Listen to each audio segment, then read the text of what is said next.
Greg Maddux, he must keep the ball down to win. Anytime he elevates from the waist or above, he's hittable, especially in the fat part of the plate. Jimmy Key was on the mound back in 1992 when Toronto defeated Atlanta 4-2. He was the winning pitcher. He is making his third World Series start, which includes that effort here in Game 2 on Monday night. Marquise Grissom is set to go.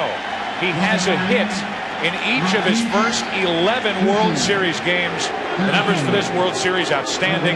The .455, and he's ready to lead it off for Bobby Cox's Atlanta Braves. Glad you're with us. Game 6. Jimmy Key gets it going with ball 1.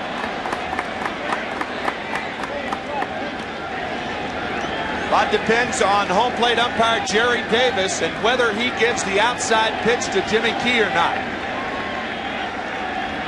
First one missed outside, now another. It's 2-0. It's Jerry Davis behind home plate with Jim Evans at first, Terry Tata at second, Tim Welke at third, Ripley down the left field line, and Larry Young down the right field foul line. 2-0 on Grissom. Golf shot into left field for Strawberry. One away.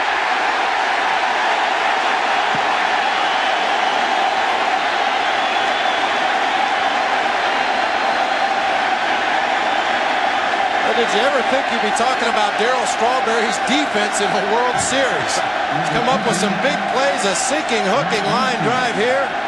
Once again, uses that great reach to make a nice sliding catch. There have been 3 or 4 instances where the defense from Strawberry, whether it's been in left field or right, has been eye-popping. There's a strike to Mark Lemke. The most memorable in the 1-0 game on Thursday night when he made the catch off Jeff Blauser late in the game to prevent extra bases. Leadoff man is gone for Atlanta. Now a breaking ball. Grounded to Jeter. 2 up, 2 down.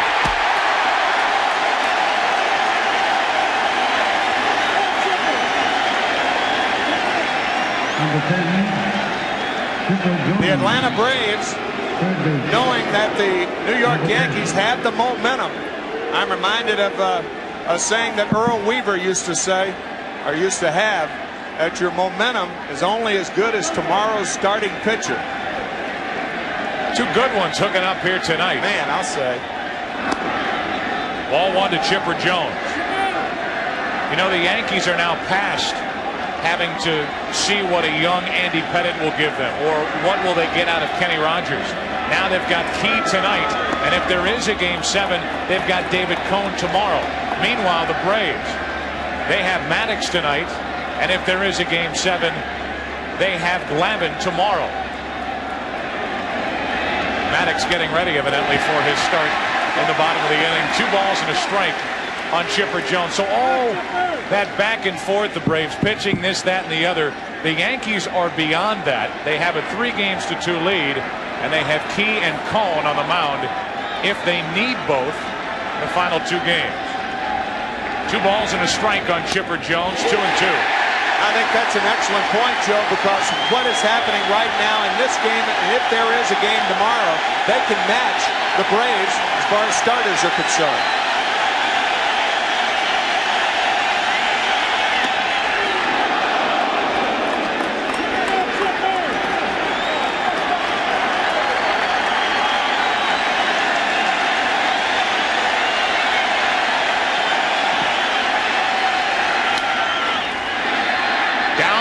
Field line, long run for O'Neill, inning over, and a much better start to Game 6 for Jimmy Key than Game 2. A half inning complete, no score. Bottom of the first inning at Yankee Stadium, no score. The Yankees come to bat. They'll lead it off with Derek Jeter at short. Wade Boggs back in the lineup, batting second. Bernie Williams hitting third.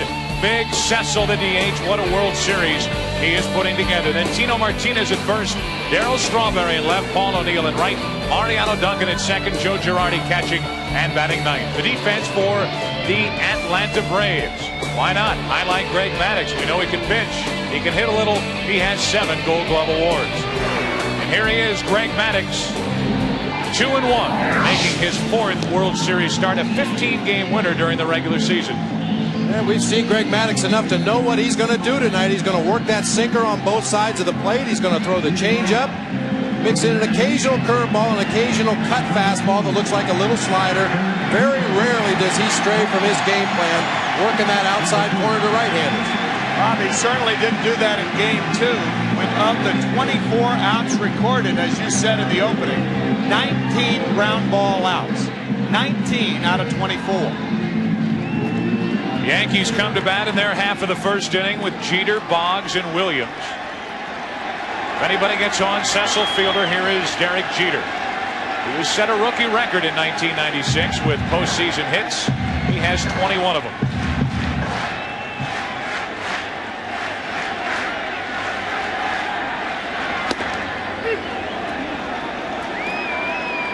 No surprise, first pitch, strike one.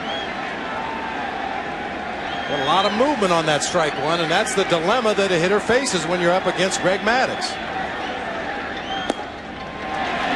He throws so many first pitch strikes, you might ask yourself, well, why doesn't the hitter go up there and swing at that first pitch strikes? The Yankees did that in Game 2. Maddux pitched 8 innings through only 82 pitches. If you hit it, it's going to be a ground ball. 1 ball, 1 strike, up the middle. Told you he has 7 Gold Glove awards, 1 away. He had 5 assists in Game 2. Looked like a little slider on the outside part. Greg Maddux always in a position to field the ball. All of the Braves starting pitchers, excellent fielders. That will bring in Wade Boggs, making his first start since Game 2. And he takes a pitch just high from Maddux. Boggs won Game 4 with that bases loaded walk he drew off the bench for Joe Torre. Charlie Hayes, at least at the start, will sit this one out. 1 ball, 1 strike from Maddux. The defense on the left side of the infield. Chipper Jones way off the line. And Jeff Blauser at short toward the hole. The middle and third base line are open for Boggs.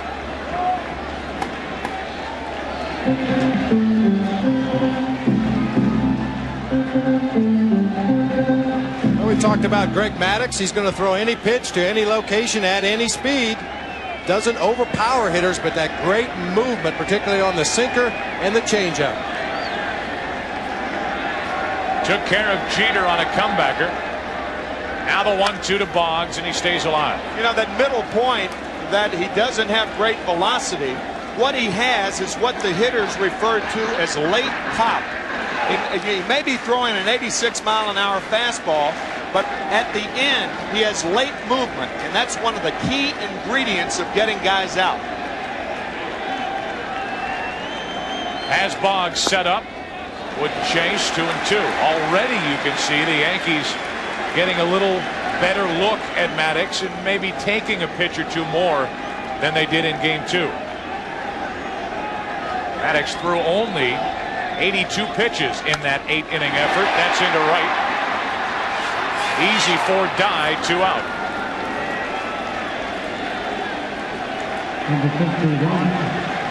There's no easy approach to Greg Maddux. You attack him early in the count, you hit a lot of ground balls, he has a lot of low pitch innings. You wait till late in the count, a lot of times you'll find yourself with 2 strikes, and with his ability to expand the strike zone, you're just as deep as hole. But the more pitches he throws, the better chance he has of making a mistake. Yeah, Bob, that's what we were talking about in the opening. Joe Torre telling his hitters to hit what you see. Don't try and think with this guy. See the ball, hit the ball. 2 out, nobody on for Bernie Williams. Has only 2 hits in this World Series. And behind on the count. His 2 hits, however, did combine to help the Yankees win that very important Game 3 in Atlanta, when he drove in 3 runs and hit his only World Series home run.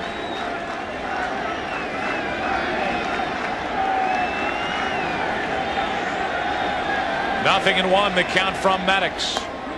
1-1.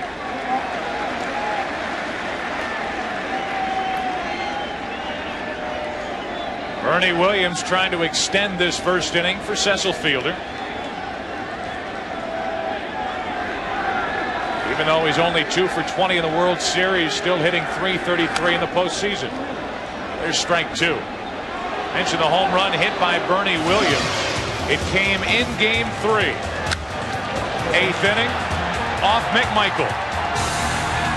And that helped the Yankees along to their 5-2 win behind David Cone over Glavine. Wetland would later get the save.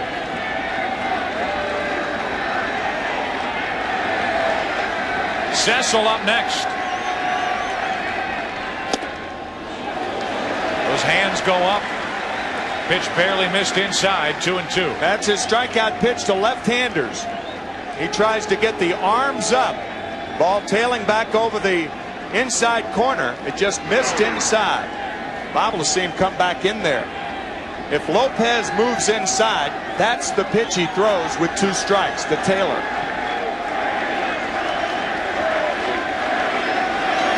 Here it is.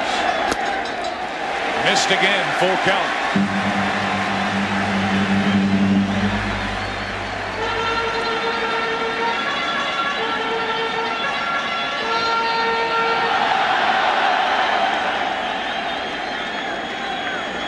Jeter bounced back to Maddox. Boggs fly to right.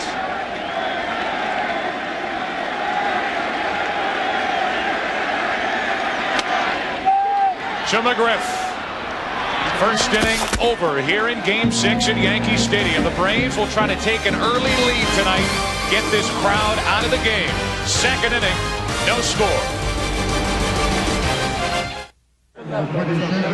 Kaiser Sose and Matt Dillon checking out the action here in Game 6. Yeah, it's Kevin Spacey and Matt Dillon. All the stars are out in Game 6. 2 unusual suspects there, huh? Matt Dillon going blonde on us. Here's McGriff with Lopez and Jones to follow. Second inning, no score. Jimmy Key back to work. And a perfect pitch over the outside corner. Well, Fred McGriff is one of the hitters in Game 2 that hurt Jimmy Key on pitches up in the zone. They were going to really concentrate on staying down on Fred McGriff. Down and away, and it's 1-1.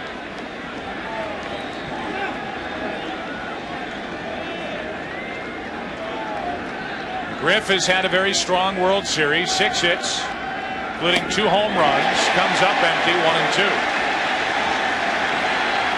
Fred McGriff, we've talked about how he loves the ball away, especially the left-handed batters.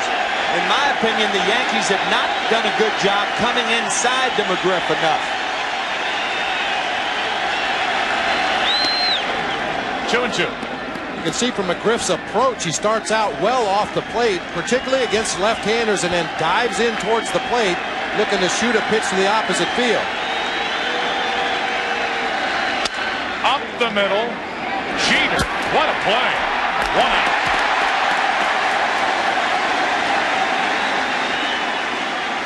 On the first base side of second base, Jeter comes up with a play, 1 down. That was a good play because he was well positioned. You can see Boggs almost halfway between second and third.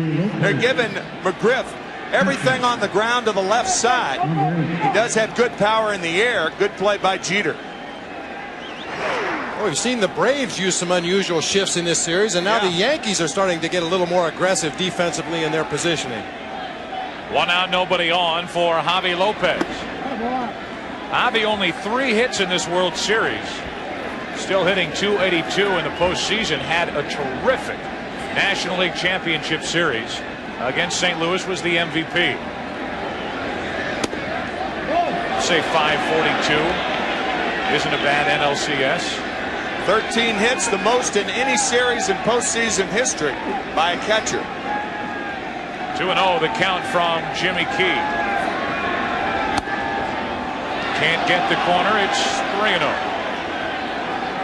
I would imagine Bobby Cox will have Lopez hitting here as you look at Andrew Jones on deck.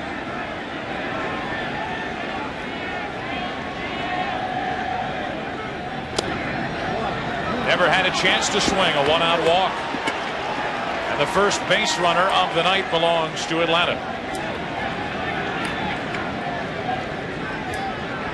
Well, Jimmy Key kind of feeling around that outside corner, trying to find how far he can work off that corner and still get the strike call. He said he felt in game 2 that it worked to Maddox's advantage to have a National League umpire behind the plate because they were familiar with the movement on Maddox's pitch. Terry Tata was working the plate in that game. Jerry Davis tonight behind the plate, a National League umpire. So 1 on, 1 out for Andrew Jones.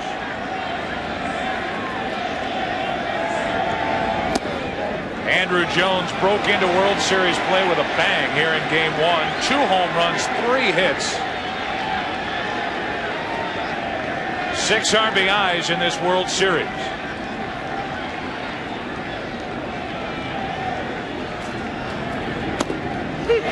Borderline pitch. Key got the call. 1-1.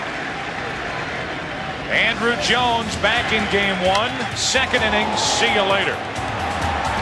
Off Andy Pettit, a 2-run shot. Then off Bowringer, a 3-run shot. In a 12-1 Atlanta victory in game 1. Now Andrew Jones out in front of the count, 2-1. And you're going to get a lot of balls on the ground against Jimmy Key. We'll see if Bobby Cox puts the runner in motion here. Favorable count for Jones.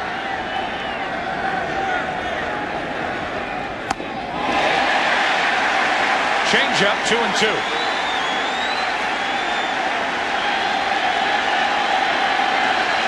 Pulls the string on this pitch, gets Andrew Jones, a young hitter, in an aggressive hitting situation, and throws him a changeup.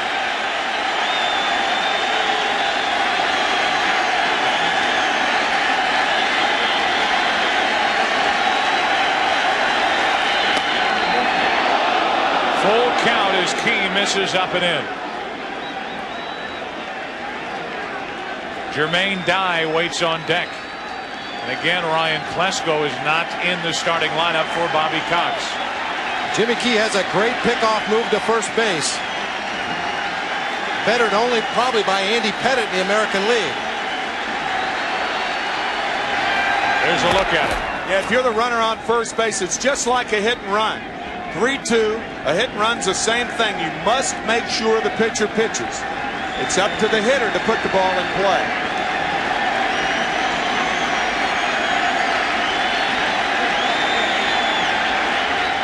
Runner breaks late. They have Lopez caught back in time. And the inning continues. Lopez got such a late break that he was able to get back ahead of the relay throw from Jeter. Making sure he pitches. Here comes the pitch. There goes Lopez. And he didn't get a third of the way down there. Nifty base running by the Atlanta catcher. One thing, Joe Girardi has to stay back to make sure he gets the strike. He can do that since Lopez doesn't have great speed. And plus, it's a 3-2 count. I said Jeter, it was Duncan who cut across. Made the throw. Good effort, but Lopez was just too close. And he's on at first with 2 out for Jermaine Dye, who took a ball. During the regular season, hit .281, 12 home runs, tying Todd Hollandsworth for tops among NL rookies. 2-0.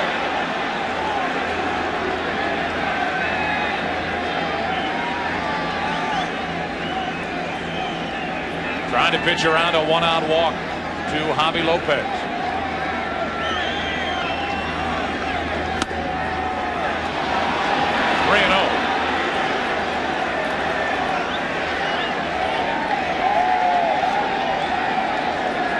Mel Stottlemyre, the Yankee pitching coach, on your right.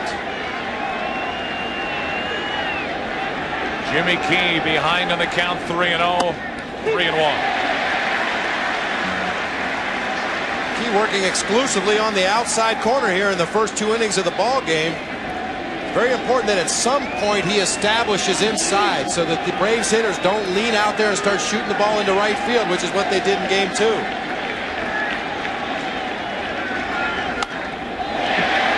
Into the Yankee dugout, full count. Jimmy Key relies on his control, and you've seen him nibbling around that outside corner here early in the game. He changes speeds on all his pitches and usually makes up for the lost velocity with great command of his breaking balls. He's 3-2 on Jermaine Dye. Into right field, O'Neill is there. And after an inning and a half, Game 6, Yankees looking for their 23rd World Championship. No score. Back at Yankee Stadium into the bottom of the second inning. Yankees went in order in the first. Greg Maddux back to work, no score. It will be fielder Martinez and Strawberry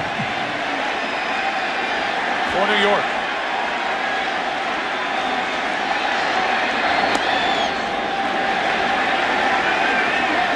Cecil has had a terrific World Series, hitting .421.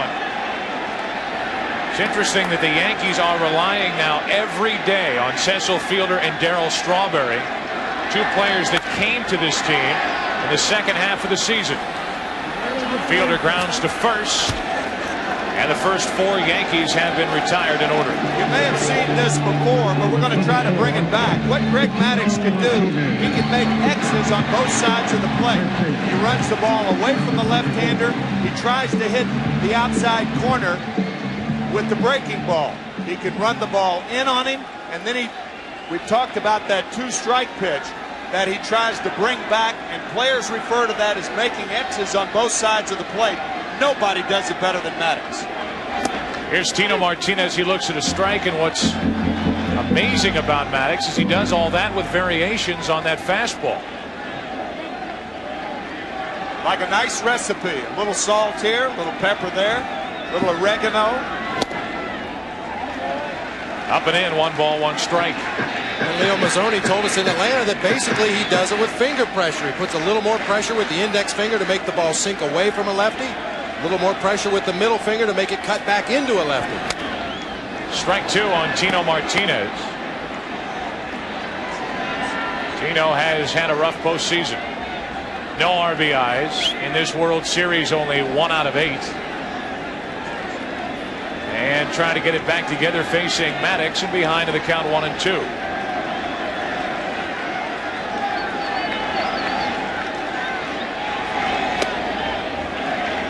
Two and 2. He's missing inside with that tailing fastball. Hey, remember he tried to do it with Bernie Williams, then he missed to Tino Martinez. If you miss inside, you want to miss inside.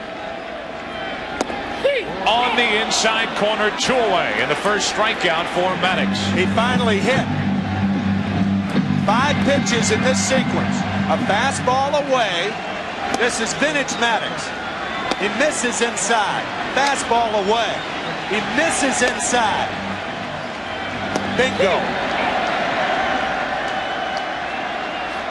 First strikeout, the second out of the inning. Martinez now 1 out of 9 in the series, and here's Strawberry. The other half of that 1-2 punch the Yankees brought in the second half of the season. Strawberry hitting only .214 in the World Series. His defense has been outstanding. Joe Torre telling us just his mere presence in that lineup makes a difference for the Yankees.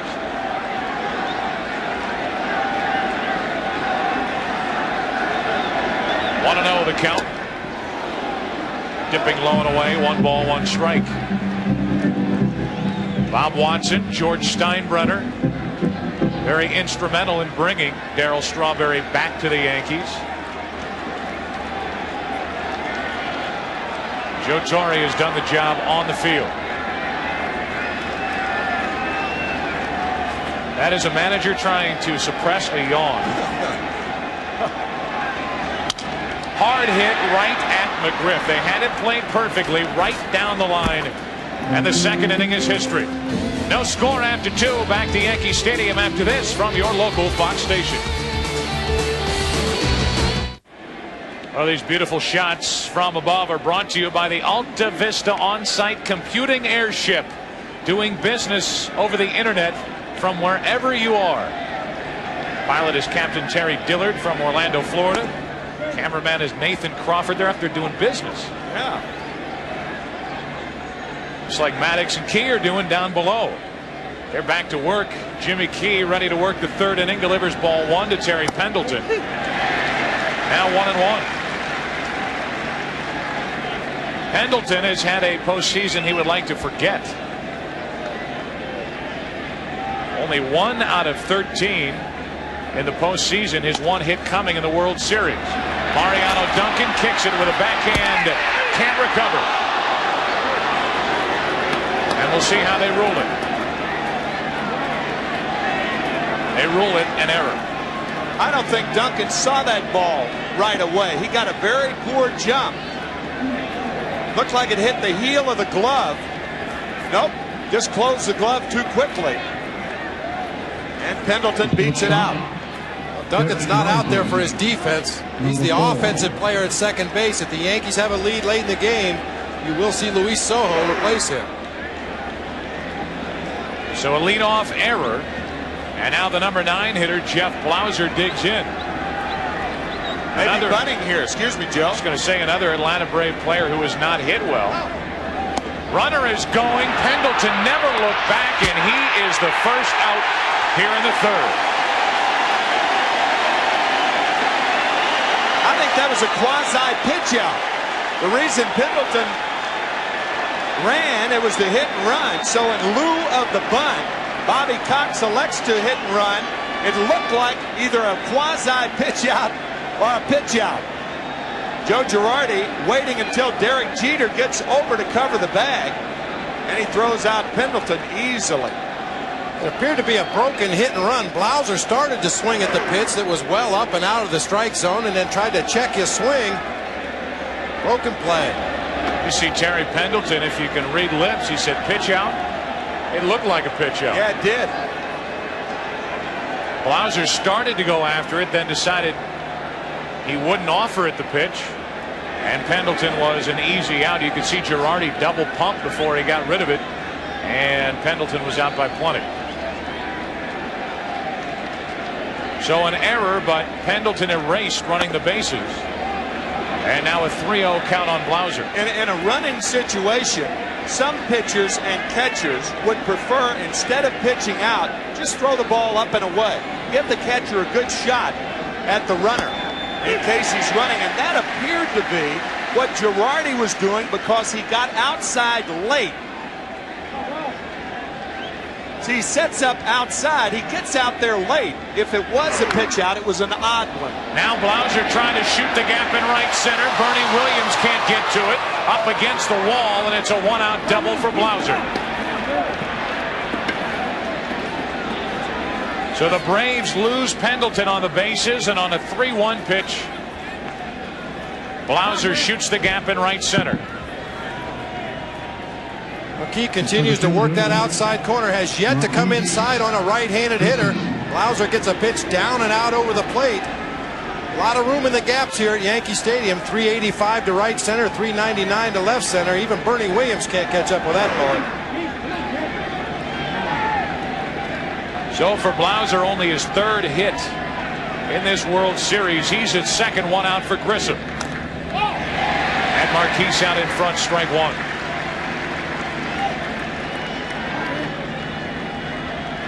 For Blauser, that is his first extra base hit in this World Series.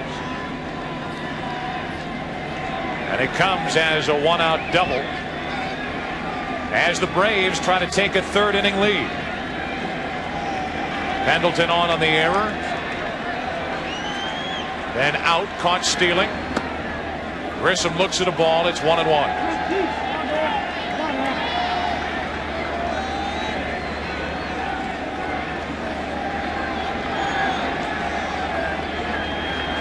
Who else would the Braves rather have at the plate than Marquise Grissom? 10 out of 23 in this World Series. Getting a good look at pitches that barely missed. 2-1.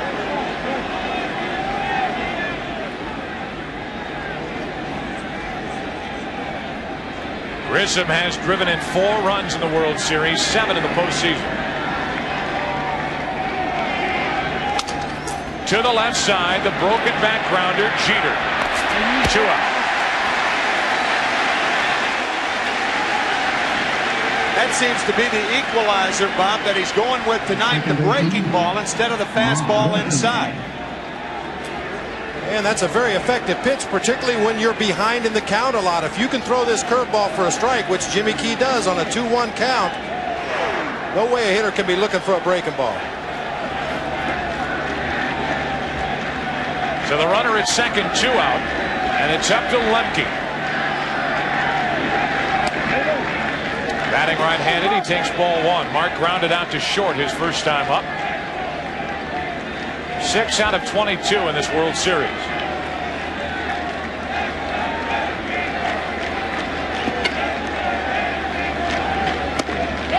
He went 1-1.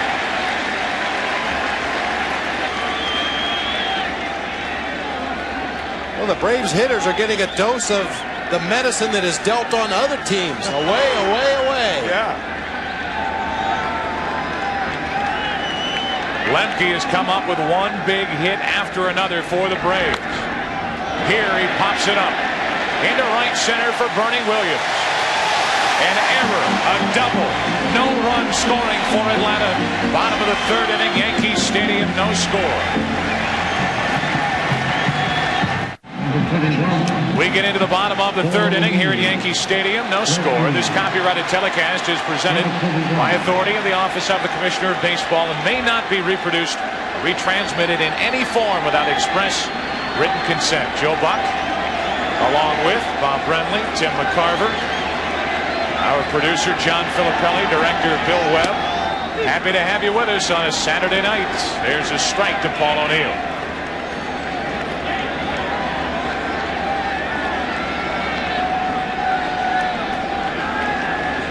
O'Neill, Duncan, Girardi, 7, 8, and 9 for the Yankees, looking for their first base runner. 1 ball, 1 strike.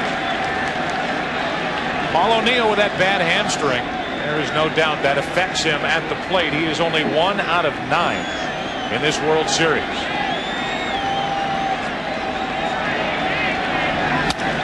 Strike 2. He made the great running catch on the ball hit by Luis Polonia to end the game the other night and then limped all the way back into the Yankee dugout. Things don't seem to hurt quite as bad this time of year until the game's over. And Paul O'Neill with that very unusual tapping of the right foot. Very unusual timing device. Check it out right there. Check his right foot out. Checked his swing, 2-2. You're talking about a guy who hit .302 during the regular season, but as the year has progressed and his hamstring injury has worsened, he has really struggled at home plate. Only 6 hits in the entire postseason. Down the right field line, curling into the corner. Extra bases for O'Neill. Bad hamstring and all. It's a leadoff double.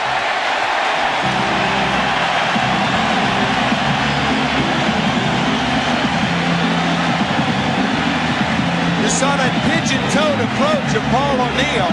What that does with your foot, it keeps your shoulder in. It's a reminder to the hitter to keep locked in. O'Neill did and rips one down the right field line. His second hit of the series and his second double off Maddox. He started out very pigeon-toed. That toe pointed back towards the catcher, and as the pitcher started his delivery, he slowly opened up until the pitch was delivered. So the first hit for the Yankees is a double. Paul O'Neill doubled off Greg Maddux in Game 2. He's done it again in Game 6, and now Duncan offered at it as he showed the bunt. That's strike 1. Tell you what the Braves have to look out for right now is a double bunt. A bunt by Duncan, a bunt by Girardi. Girardi with 5 RBIs this year on safety sacrifice squeezes. So if Duncan can get O'Neill over, look for Girardi to possibly try to get him in with a bunt. Like Mariano was trying to go to right. He was late in the count 0-2. Well, obviously trying to hit the ball to the right side of the infield. One thing the Yankees have to be concerned about, because O'Neill's hamstring, he is not able to get the kind of acceleration that he's going to need. A hard hit ball right at Lemke or McGriff. Well, now they have both backed up, but until 2 strikes, they were playing relatively shallow to try to cut the runner down at third. To the right side, Duncan does his job. 1 out.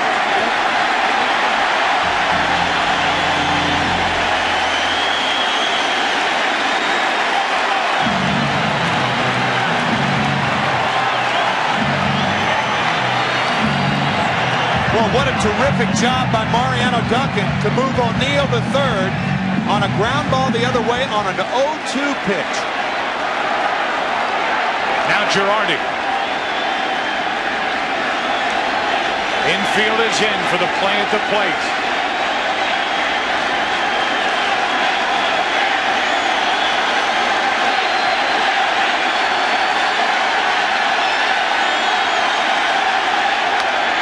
Into center field. That will put the Yankees on top. It's over the head of Grissom. O'Neill scores. Girardi is chugging for 3. It's an RBI triple, and the Yankees lead by 1.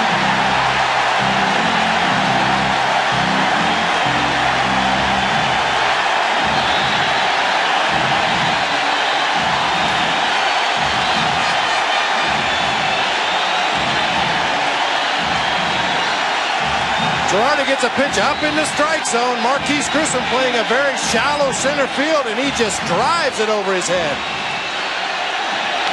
One of the few mistakes you'll see Greg Maddux make up high in the strike zone, and Girardi wasn't about to let it pass.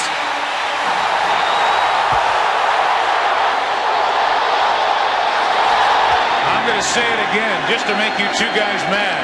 He can run for a catcher. Well, he didn't bunt either. So if he didn't bunt, somewhere in this game with a runner on at third and less than 2 outs, look for the squeeze play. Duncan set it up with a ground ball to the right side. Girardi gets it done with the RBI triple. Now the runner at third, 1 out for Jeter.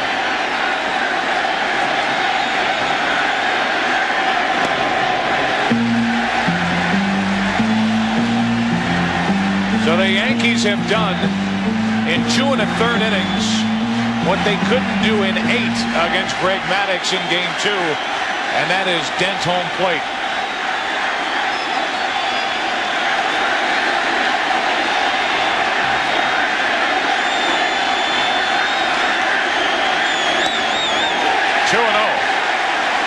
You see Maddux is missing consistently high right now. Lopez had moved out onto the outside corner and gave a good low target. Maddux threw the ball back over the plate and up high out of the strike zone. Even the double hit by Paul O'Neill was up.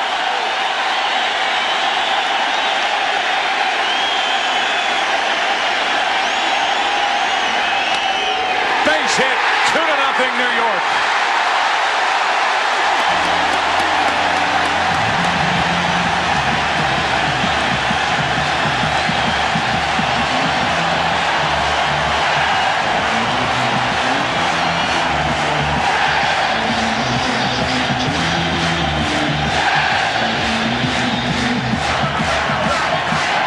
Our booth is shaking. I think the whole city is shaking. Woo.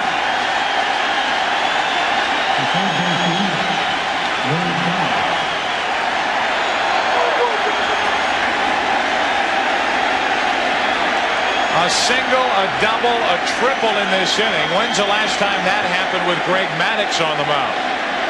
2 runs are in, 1 on, 1 out. Boggs, pitch out, nothing doing, ball 1. Many times a manager will take advantage of chaos, and right now for the Braves, this inning has been chaos. Derek Jeter looked like he wanted to get a jump and steal the base. The Braves correctly guessed and pitched out. Jeter didn't go. So many things Joe Torre can do here. Hit and run, steal. You've got the lead, you take more chances. There he goes. No throw.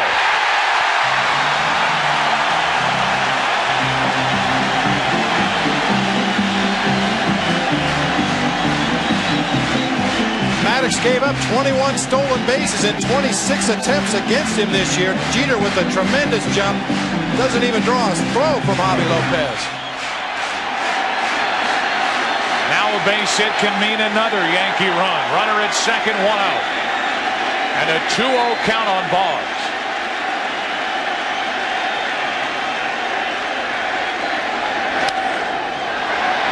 Into right for Jermaine Dye.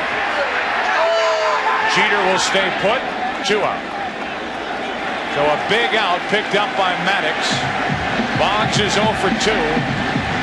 And the inning will continue for Bernie Williams. It looked like Derek Jeter on that slide at second could have hurt the lower part of his back or his shoulder on his right side.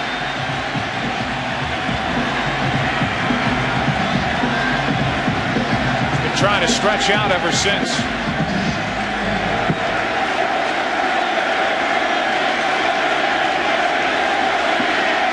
Jeter at second, 2 out for Bernie Williams. Only 2 out of 21 in this World Series. Maybe 2 out of 21 in the World Series, but I'm pretty sure Maddox is going to pitch him very carefully here with a base open. We get a look at Jeter going into second base here. It's a great break off first, great acceleration, takes a quick peek at home.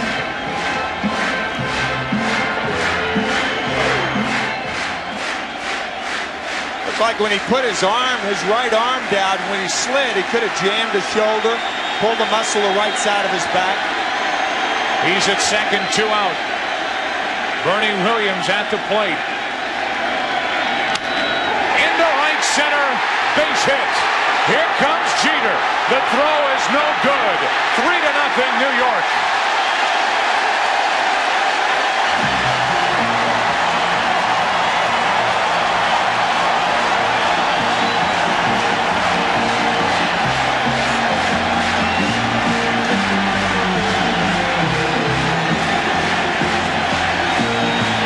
Usually, when an outfielder makes a throw this bad and this high, the ring finger of his right hand becomes involved.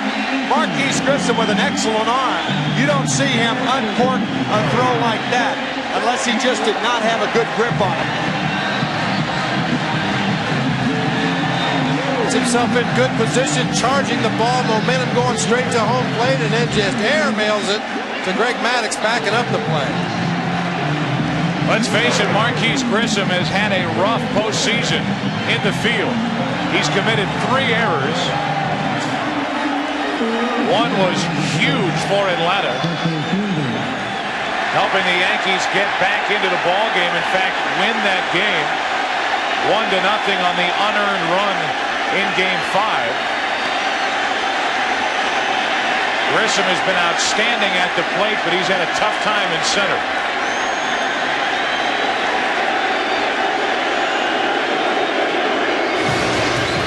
In Game 5, Marquise Grissom in right center. And to his defense, Jermaine Dye, there's no doubt, got in his way and was definitely in his vision as he dropped that ball in right center. The error went to Grissom, and the unearned run scored. It was the only run of the night on Thursday night. Driven in by the man at the plate, Cecil Fielder. Runner at second, Williams, 2 out. Strike 1. The ball to Bernie Williams was up. Greg Maddox is uncharacteristically up in the zone this inning. Fortunately for him on that pitch, it was so high that Cecil couldn't catch up to it, but that's not a trend that Bobby Cox enjoys seeing very much.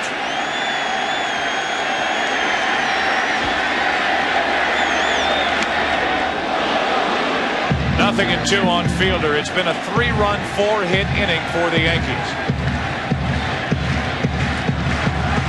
A big part of it, Joe Girardi with an RBI triple and a run scored. Bernie Williams, the 2-out RBI hit. He took second on the throw home. There was no error charged on the throw.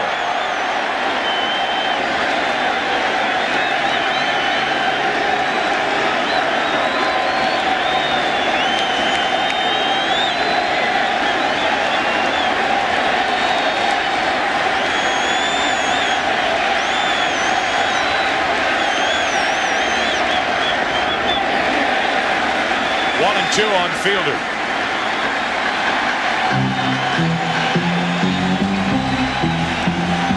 Jimmy Key has 3 runs to work with here in the 3rd. And he may have only 3 more innings to work with because Joe Torre has a very healthy Mariano Rivera, an arrested Rivera. He may be going back to that 6-2-1 formula.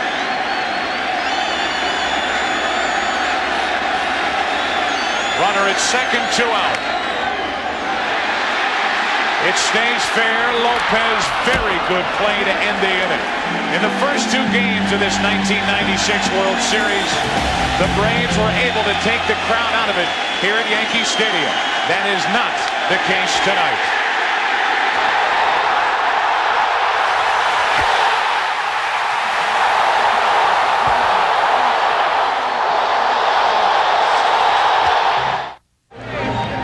Evidently something happening to Mariano Duncan during that bottom of the 3rd inning.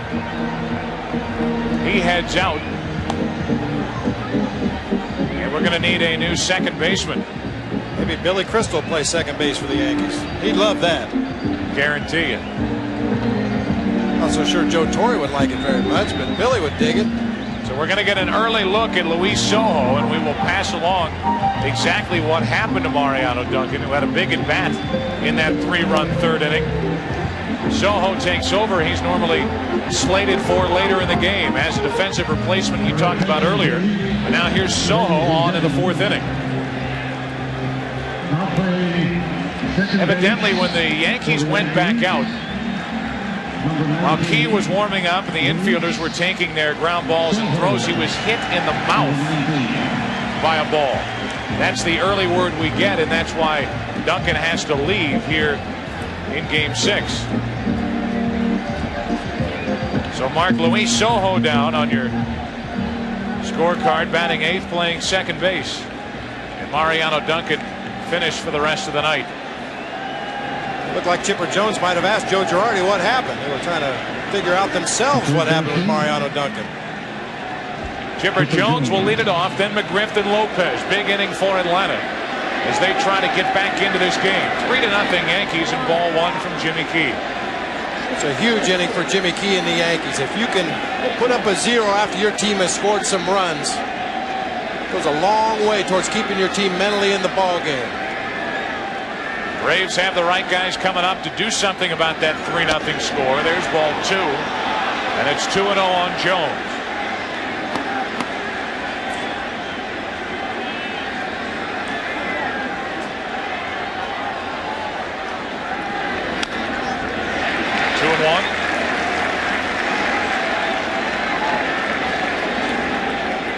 Once again, Jimmy Key staying away. A very defensive swing on a 2-0 count from a very good hitter.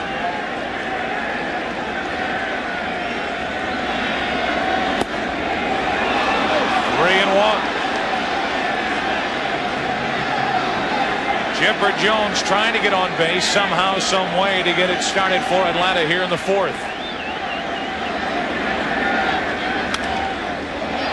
Into left center field, not well hit. Strawberry there, 1 away.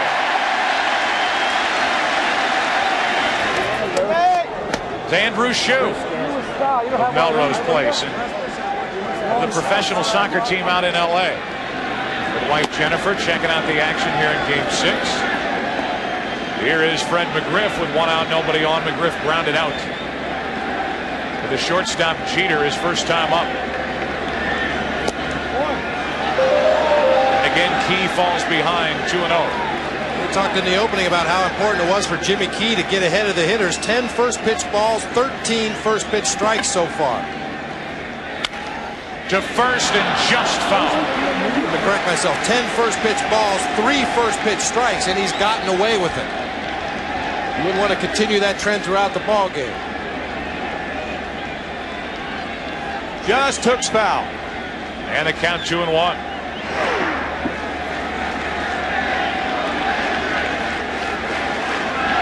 out, nobody on. McGriff pops it up. He'll get back and out of play. And it's a 2-2 count.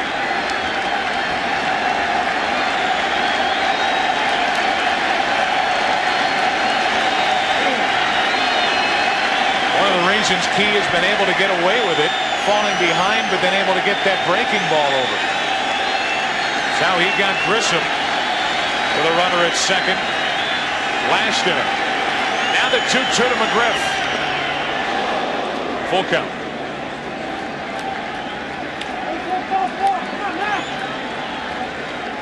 Javier Lopez waits on deck.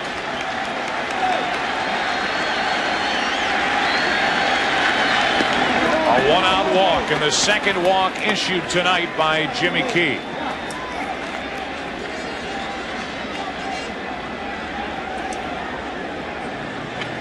He walked Lopez back in the second. He walks McGriff with one out here in the fourth. And it's 1 on, 1 out for Javi Lopez.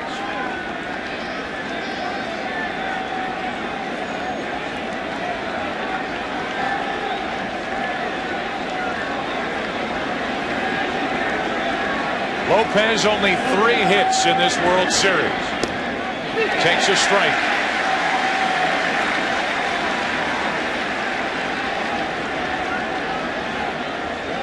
Only 1 RBI.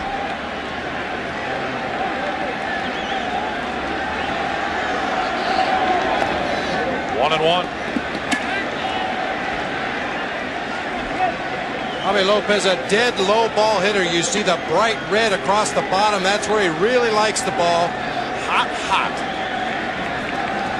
He will hit hanging breaking balls in that blue zone occasionally, but he likes the ball down around the knees. 1 on, 1 out, 1 and 1 from Key. 2 and 1. Most low ball hitters are good breaking ball hitters because most breaking balls, to be effective, have to be down in the zone. 3-0 Yankees here in the fourth inning. To the right side, a base hit, a walk and a hit. And the Braves have a rally cooking here in the fourth inning.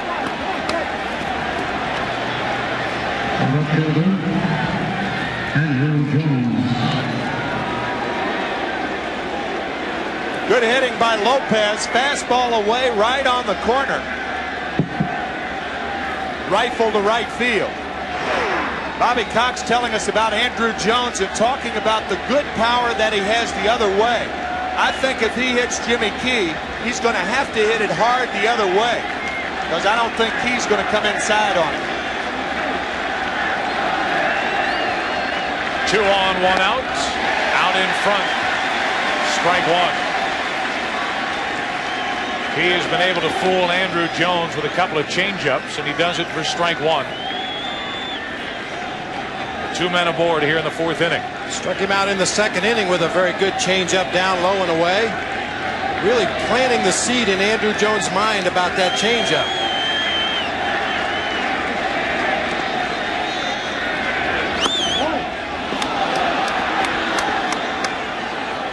One ball, 1 strike. Jimmy Smits is here. Yeah, that's what I thought he was doing. They're all out. Waiting to see if the Yankees can wrap it up in 6 games. Braves have it working here in the fourth inning. It's 2 and 1 on Andrew Jones. And we have yet to see a pitch come inside to Andrew during this at bat. May get the breaking ball here if he's consistent with the other right-handed hitters. Nope. To the right side, headed for foul territory, and out of play. 2 and 2. You know, in Jimmy Key's defense, he is missing the strike zone, but not by very much. Throughout this World Series, we've seen a lot of those pitches just off the corner called strikes. Jerry Davis not going way out there off the corner.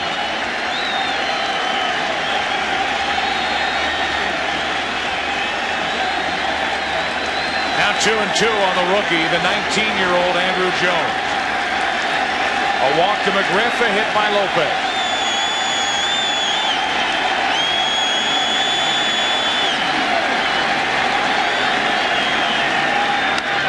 Into right field. O'Neill can't get there in time, and that will load the bases. Andrew Jones gets his first hit of the night. And the bases are loaded for Atlanta here in the 4th inning. It was the breaking ball. He finally got it, and he hits it hard in front of Paul O'Neill. O'Neill does keep it in front of him, and McGriff had the hole at second base. Lopez at first, so naturally nobody scores. Talked about the Braves being a very good team at making adjustments on the fly, and you can see this inning, Lopez, Andrew Jones both going to the opposite field. Here is Jermaine Dye from one rookie to the next. Dye lined to right his first time up. Bases loaded, 1 out. Into right field, down the line, trouble if it's fair. It is just out of play for strike 1.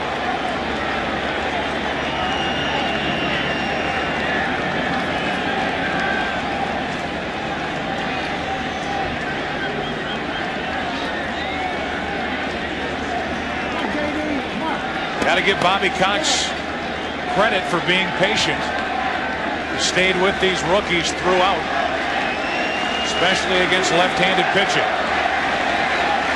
They're back-to-back in his lineup tonight. Andrew Jones got a hit to load the bases. Now the 0-1 to Jermaine Dye. 1-1. Well, finally, Jimmy Key does come inside. Really needs to do that to establish in there, not necessarily for a strike, but just like he does right here to keep Jermaine Dye and the rest of the Braves hitters from reaching out and poking that ball into right field. Can't catch the corner, 2-1.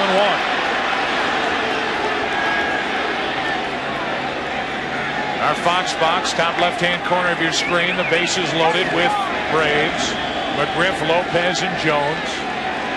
1 out in the inning, and Jermaine Dye ahead of the count, 2-1. 3-1. Jimmy Key is staying stubborn. Borrowing from Tommy Glavine's theory of staying stubborn. David Weathers up and throwing.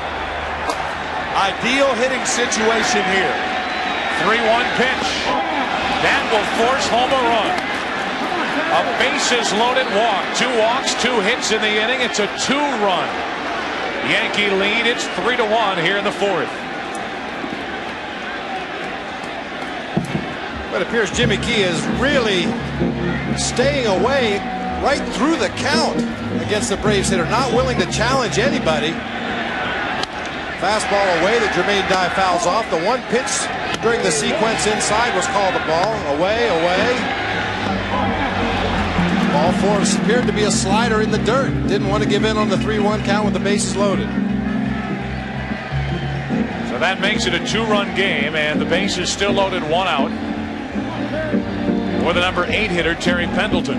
And again, it's an ideal hitting situation because a guy who is missing consistently outside, if he doesn't continue to stay stubborn like he has done, what he's going to do, he's going to make the adjustment over the middle of the plate. Throughout his career, Pendleton has been outstanding with the bases loaded. He pops it foul. Strike 1. Lopez, the runner at third. He has a hit in the inning, as does Andrew Jones. Jermaine Dye, the bases loaded, RBI walk.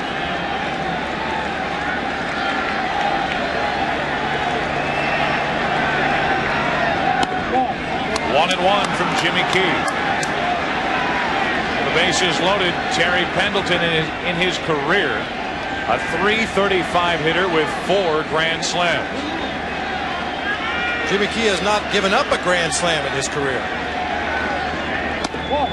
And again, outside, 2 and 1. And he probably won't unless he gets the ball in the strike zone.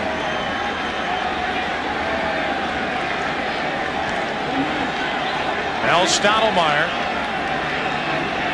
watching Key on 2 and 1, miss again outside. It's 3 and 1.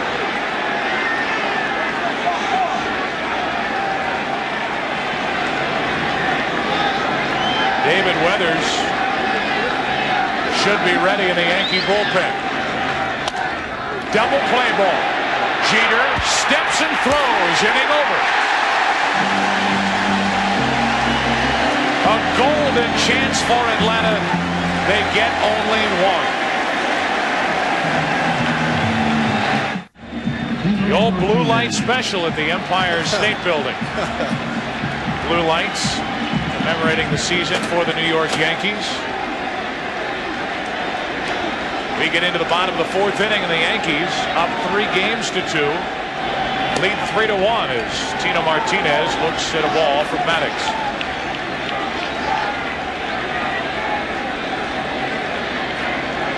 One out of 9 so far for Martinez as he pops it foul.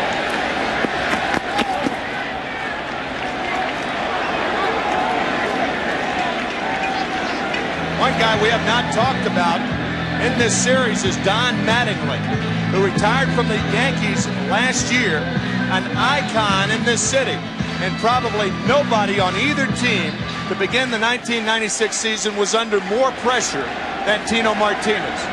Hard to replace a guy like Mattingly. He responded so well, hit 25 home runs, drove in 117 runs, and this postseason has got to be frustrating 2 weeks of his life. Well, the big thing about the postseason, though, regardless of what's happened up to this point, you have a big Game 6 and/or a big Game 7. It's all forgotten. So far, he's struck out and he's set up here at a ball and 2 strikes. Leading it off in the 4th. Into center field. Grissom drifting. One away. Right now, let's go down to Steve Lyons for an update on Mariano Duncan.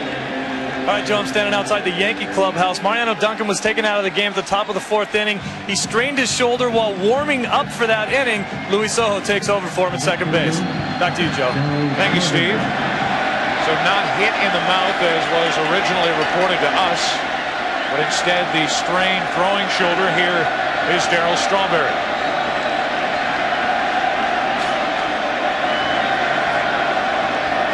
Grounded out to first, his first time up, and he takes a ball from Maddox. There's that little cut fastball, almost like a little baby slider. Usually after he throws that, he comes back with the sinker inside off the plate.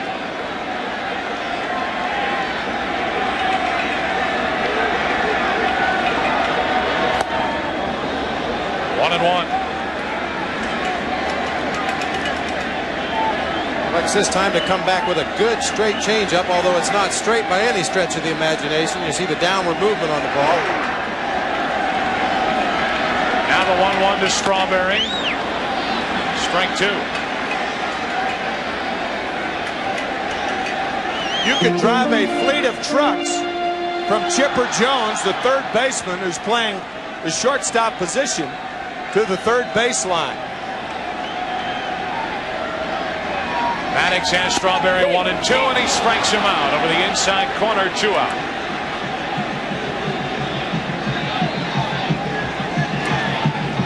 Maddox first pitch, little cut fastball inside just off the corner, comes back with the changeup to get the swinging strike.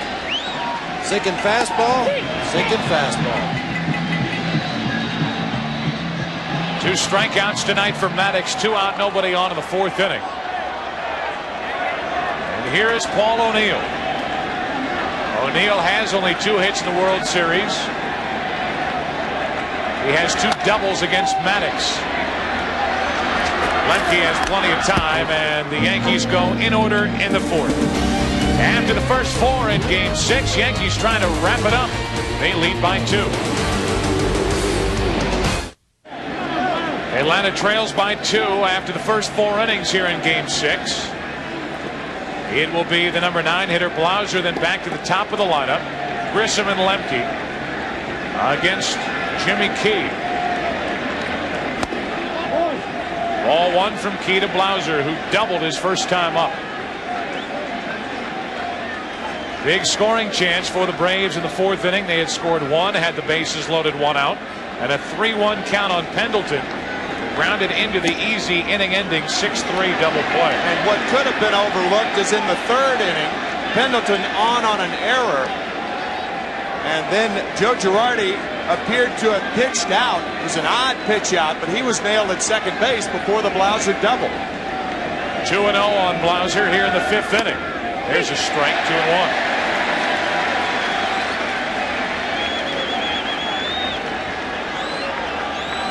Braves never did panic when they were down 3-1 to the St. Louis Cardinals in the NLCS.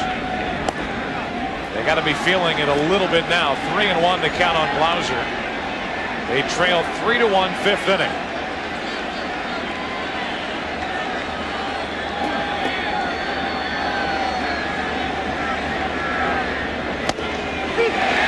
Full count. Looked like Blauser was taking all the way on 3-1.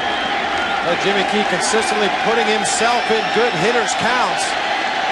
Not all these Braves hitters are going to be taking 3-1 fastballs down the middle. Weathers getting ready again. 3-2 to Blauser. Off the end of the bat, one away. Sunday, noon Eastern, 9 a.m. Pacific. Grissom is on with the base hit. Here with one out in the fifth inning. Be able to see that game. The Dolphins and the Cowboys here in New York. The only question that remains the baseball side now is, will that lead us into Game 7? Will there be a Game 7? Braves trying to win here tonight to force the deciding game here tomorrow night. A one-out hit by Grissom. That gets away. Grissom headed for second. Got it.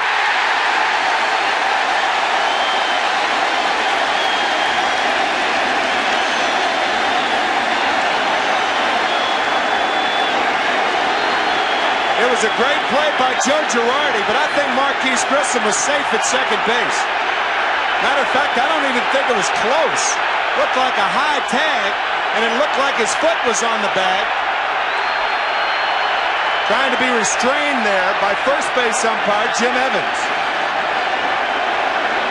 Pat Corrales, the first base coach. We'll have to see it again, but the way I saw it, the tag was high, the foot was in there, didn't look like he was out. Great athletic play by Joe Girardi as his right foot slides out from under him as he makes the throw, still gets it on target, obviously safe at second base. It's a bad call right there. Straight in slide. Unless he tagged him in his left arm going down.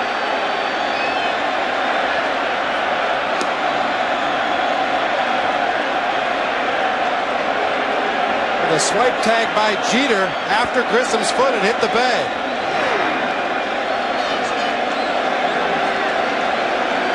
Amazing that Girardi could make it even close. Yeah, it was. Off his back foot.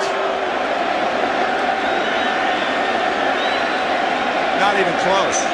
Not even close. He's safe easy. The only question was maybe if Jeter had tagged Grissom on his left arm as he put it up to start his slide, but you could see, and now Cox has been ejected.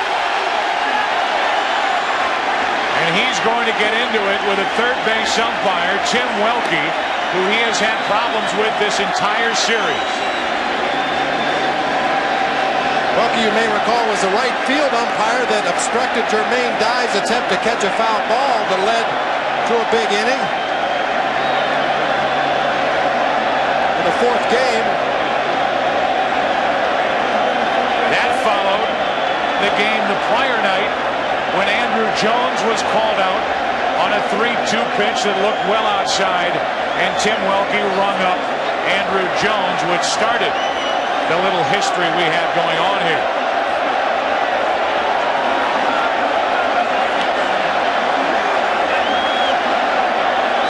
The last manager that I can remember that was run from a World Series game was Whitey Herzog back in 1985 in Game 7.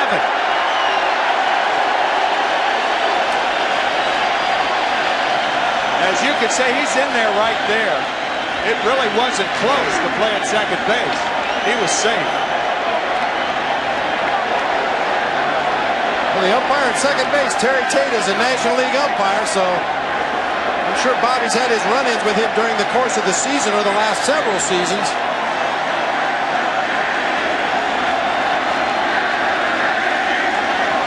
but it was Welke who ejected it. As Cox was walking by, who knows what was said,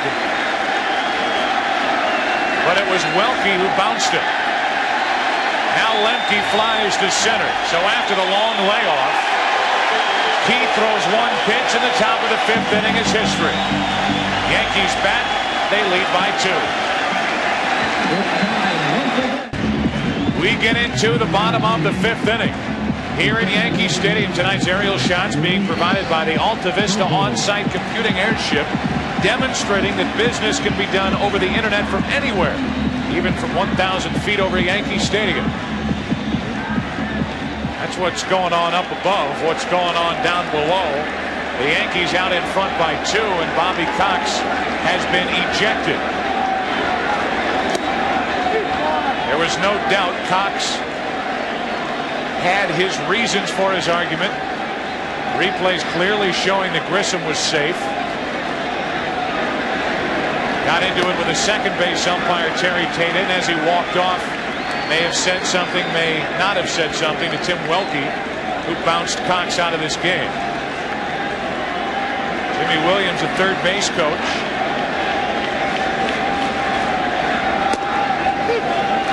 Sure, it will be a consortium between Jimmy Williams, Jim Beecham, and Leo Mazzoni over on that Braves dugout bench.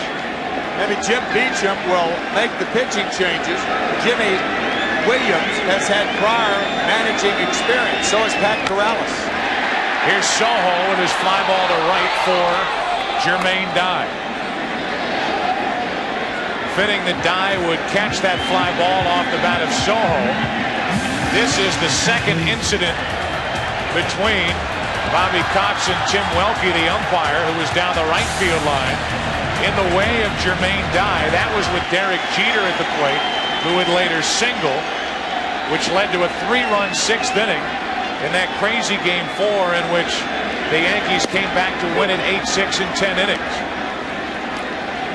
The previous night it was a 3-2 pitch with Welke behind the plate, where Andrew Jones was called out on a breaking ball from John Wetland.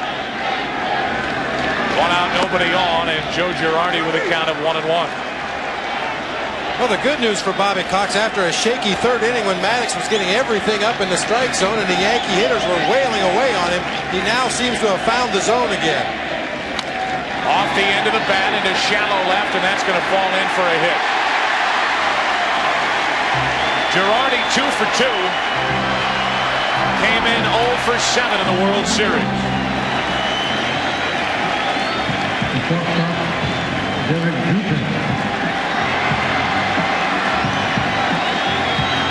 Jim, you're right about the last manager being ejected from a series game. Whitey Herzog in Game 7, the 1985 World Series with Kansas City. Bobby Cox is now the 6th manager to be ejected from a series game. 1 on, 1 out for Derek Jeter, who combined with Girardi in that 3-run 3rd inning for the Yankees. Jeter an RBI single, a stolen base, and a run scored. And again, a running situation right here. Girardi stays put as Jeter looks at ball 1. What managers try to do, they try to run the count favorable to the hitter to disallow the pitch out. Very few managers or catchers will pitch out on a 1-0 count or a 2-1 count. Girardi a fast runner, Jeter a contact hitter. And a check on Girardi. Coming up in the 9th inning, Tim, Bob and I will award today's Chevrolet Player of the Game.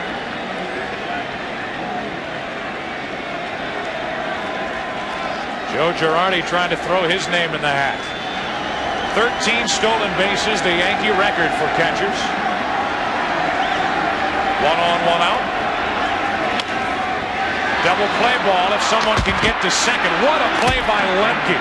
What a play by Mark Lemke. 5-4-3 to end the 5th inning. And we go to the 6th at Yankee Stadium. Yankees out in front by 2.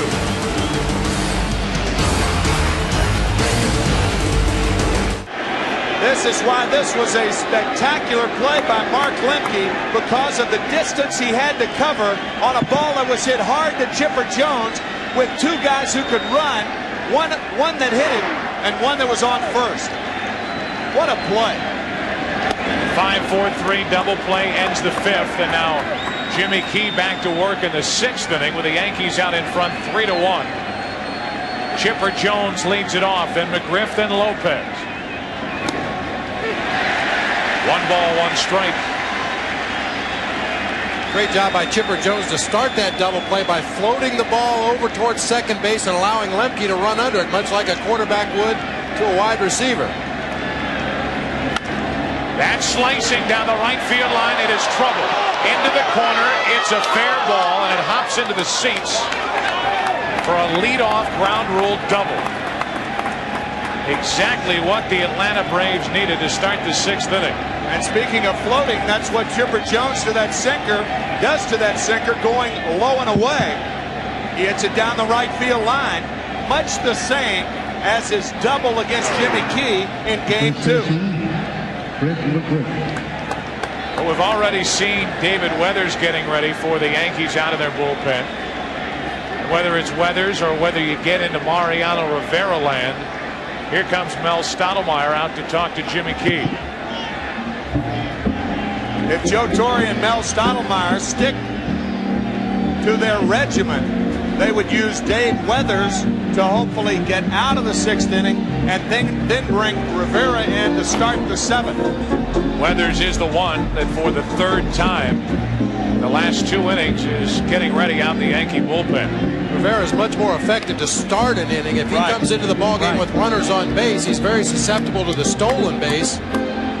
So for that reason alone, I'm sure David Weathers is cranking it up in a hurry. So a leadoff double from Chipper Jones. Here's McGriff, who was grounded out, walked, and scored.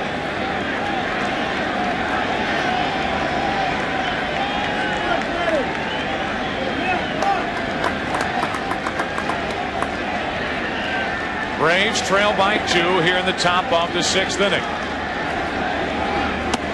And a strike catches the outside corner to McGriff.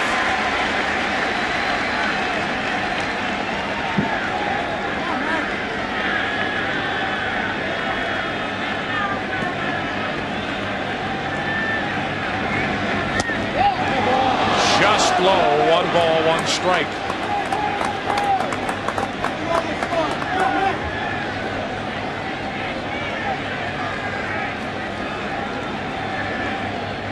Jimmy Key trying to get around a leadoff double. Up the middle. Soho to his right. Jones to third with 1 out. And that's going to be the last hitter faced tonight by Jimmy Key.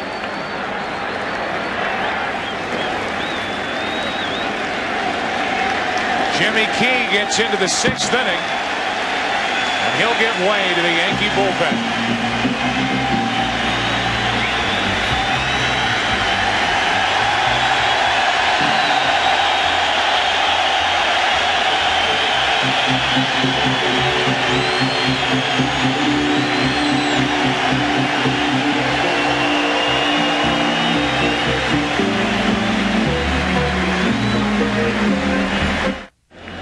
Our Aflac trivia question, not supplied by the folks at Aflac. Instead, the Honorable George E. Pataki, Governor of the state of New York, asks which New York Yankee holds the longest hitting streak in the World Series.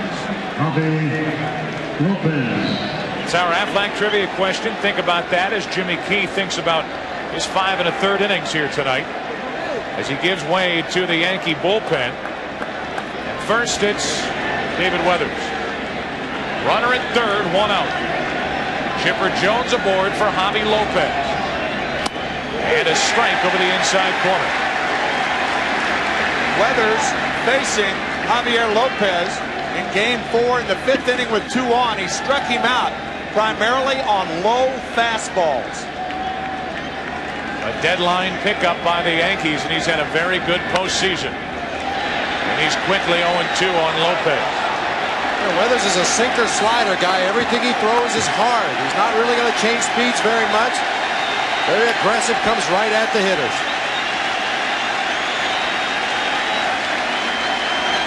These Atlanta hitters all night, at least the right-handers, have been looking away, and already Weathers has come in on Javi Lopez, and he's 0-2. Now away, and he struck him out.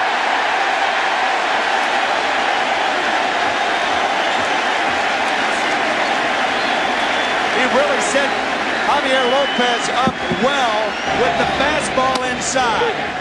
Fastball inside, fouled away, off the plate away. Fine job by David Weathers. With 3 pitches, he does away with Javier Lopez. Now a runner at third, 2 out. And it takes a hit for Atlanta to climb closer. It's Andrew Jones. Inside again for ball 1. Well, through the first 5 1/3 against Jimmy Key, the Braves hitters only had to worry about the outside corner and whether a pitch was a strike or a ball.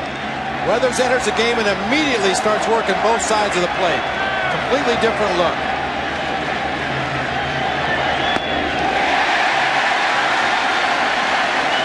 One and one.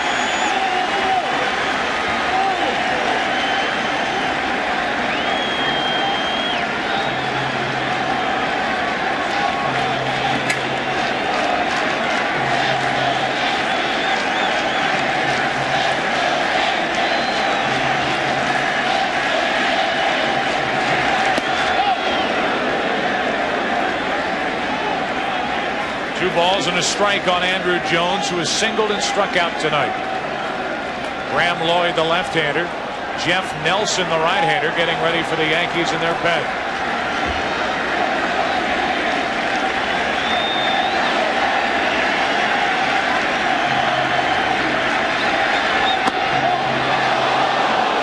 Three and one.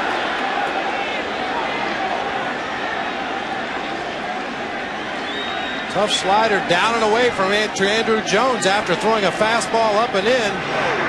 Already wanted that call, didn't get it. Tying run at the plate, runner at third, 2 out. 3-1 from Weathers. That will put the tying run aboard. A strikeout and a walk from Weathers. It's first and third, 2 out. And Jermaine Dye will be called back to the Atlanta dugout. And Joe Torre's already thought of that. Graham Lloyd, the left-hander, warming up specifically for one hitter, and that's Ryan Klesko. Joe Torre just waiting until Klesko is announced, and one would think he would bring in Lloyd. The only reason he's warming up. Here comes Torre. As Klesko is announced as the pinch hitter. Klesko will bat for Jermaine Dye. Joe Torre will make his second pitching change of the 6th inning. Weathers got 1 out. He walks Andrew Jones. And now we see Graham Lloyd.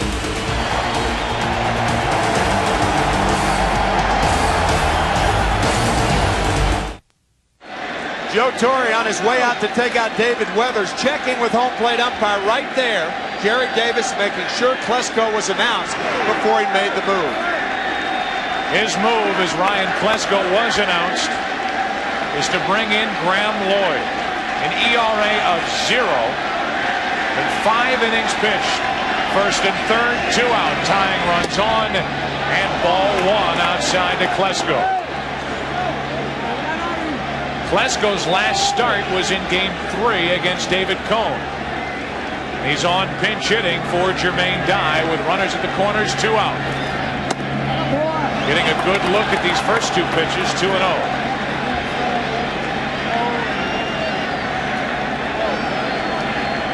Let's do it. Typical left-handed power hitter, down and in and up and out over the plate, and he can pull that pitch away from him. Gets under it, pops it up. Klesko in this series is 0 for 3 against Graham Lloyd.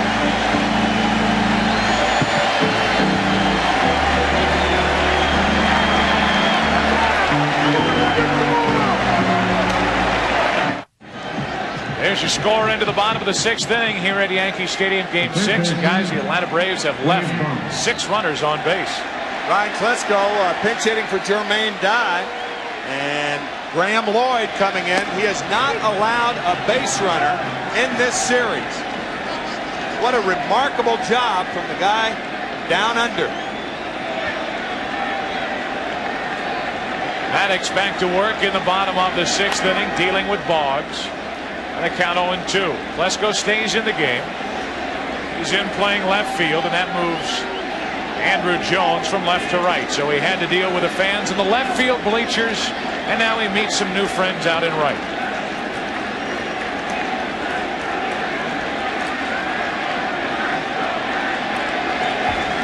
Boggs has flied to right twice.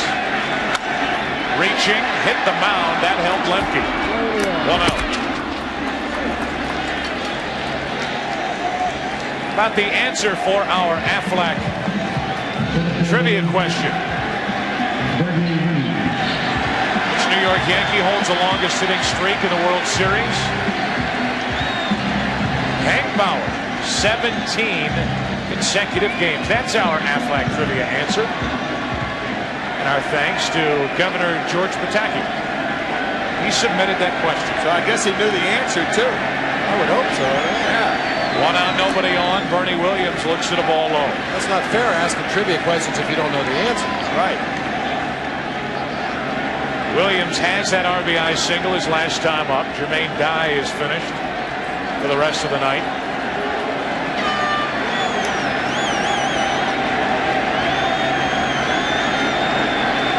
Maddox has had that one bad inning. 1-1 on Williams. Maddox back in that 3-run 3rd inning, allowed a leadoff double to Paul O'Neill. Duncan moved the runner over. There's Rivera getting ready. An RBI triple by Joe Girardi. He scored on a hit by Jeter, who stole second. He scored on a hit by Williams. 1 out, nobody on. Williams heads down the left field line. Trouble. Klesko on the run is there for the 2nd out of the inning.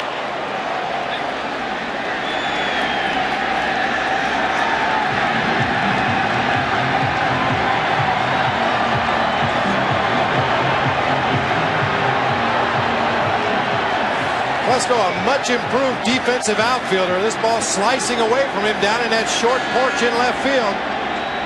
Stays on that ball very nicely. While we show the replays, a fan has gotten loose on the field. Quickly disposed of. And with 2 out, nobody on here in the 6th inning, the batter will be Cecil Fielder.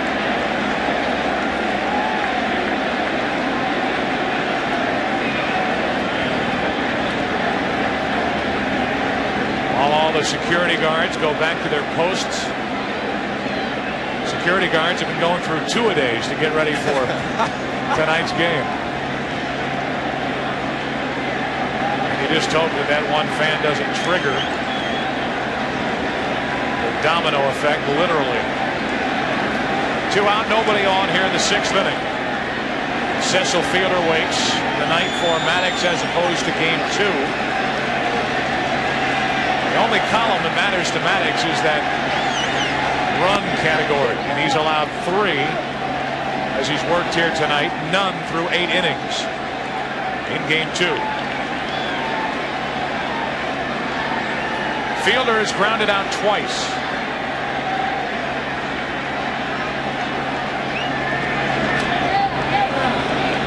One and one.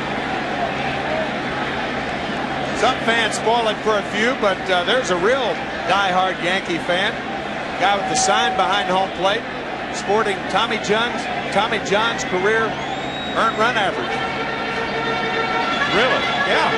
There it is, right there. Let's illustrate that right there, folks. Tommy John's ERA for his career. Bad. That's a real Yankee fan. Oh, there's no doubt.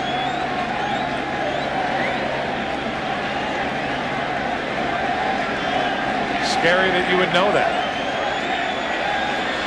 3.14. Base is empty. 2 out. Fielder's grounded out twice. Hanging breaking ball into left, right to Klesko. He fields it on a hop.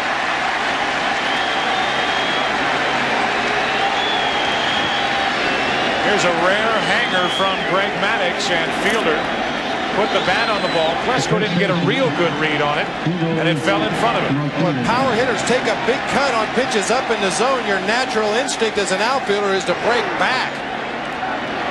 Ball wasn't hit off the head of the bat. Klesko was fooled. He drops in for a single.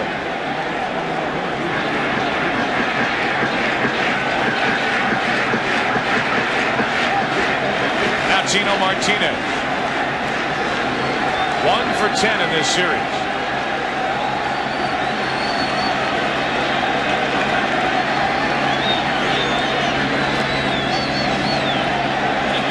Fielder's not going anywhere on that ball. Ball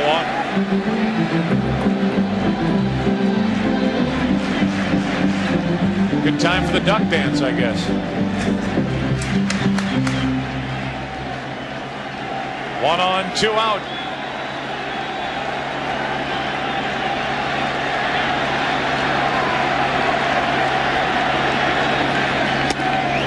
A strike on a changeup, 1-1. Well, Greg Maddux had only one of those throw it and duck innings, and that was in the third when New York scored all 3 runs. He was up in the zone that inning, but for the most part, you exclude that third inning. He's kept the ball down fairly well. Girardi, a flare hit in the 5th inning, a hanger that stayed in the ballpark off the bat of Cecil Fielder. They hit to left with 2 out, and now Maddux behind in the count, 2-1 on Tino Martinez. Joe Girardi has been a big part of the Yankees' attack here tonight. Not only at the plate with an RBI triple and a run scored and a single, but when he cut down Grissom on that ball, it got away. Off the end of the bat to Lemke, inning over. We have played 6 here at Yankee Stadium. Yankees still out in front by 2. Back to Yankee Stadium after this from your local Fox station. Back at Yankee Stadium, which is just drenched in baseball tradition. Monument Park, the monument for Babe Ruth. Yankee Stadium opening on April 18th, 1923. Who hits the first home run? Who else? Babe Ruth. Yankees were in the Polo Grounds before coming to Yankee Stadium. They played here since 1923. Save the 2 years in 74 and 75 when Yankee Stadium was remodeled, renovated. Quite a home field advantage for these Yankees, who have not been taking advantage of the home field up until now. They lead 3-1 into the 7th inning. New third baseman Charlie Hayes, new pitcher Mariano Rivera. 7th inning, 3-1 New York, and a ball to Terry Pendleton leading off. Terry by far the key at bat for the Braves so far after Atlanta broke through with a bases loaded RBI walk to Jermaine Dye in the 4th inning. He had a count of 3-1 with the bases loaded and grounded into the inning ending rally killing double play. 2-0 from Rivera.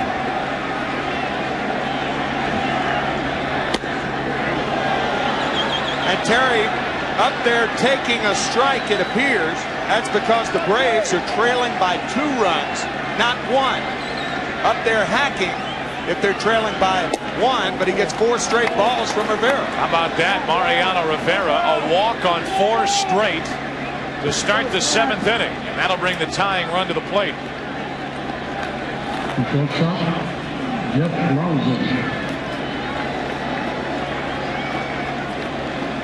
So Rivera comes on after Graham Lloyd went a third of an inning, getting Klesko to pop up with 2 on, 2 out to end the top of the 6th. Weathers a third of an inning. Struck out 1, walked 1. After Key went 5 1/3. Here's Jeff Blauser. He's doubled, he's lined out. And he's late. Strike 1. Well, Rivera can get erratic around the strike zone, particularly up in the strike zone. But he gets a lot of swinging strikes on pitches that are up out of the strike zone because of that tremendous velocity. 10 postseason appearances, that ERA around a half, 4th lowest all time, and he's 0-2 on Blauser.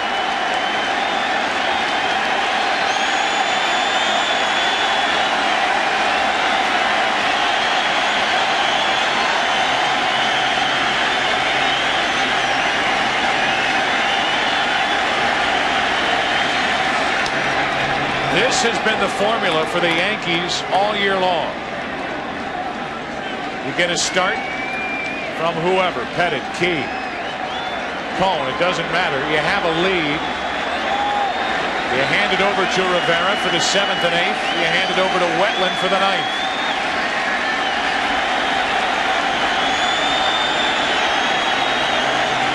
Oh, 2 to Blauser. That should stay in play. It will. Behind second for Soho. 1 out.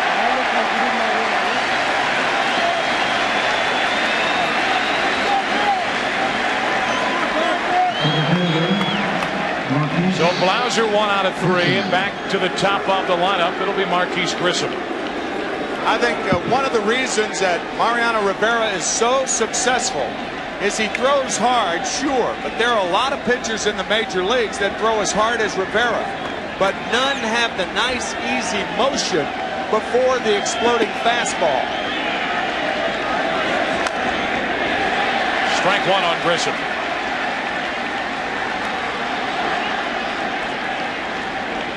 Grissom a single his last time up, then with Lemke at the plate, a ball got away. Girardi off his back foot fired a strike down to second. Grissom was called out, and he was clearly safe, which eventually led to the ejection of Bobby Cox. Strike 2. 96 miles per hour from Rivera.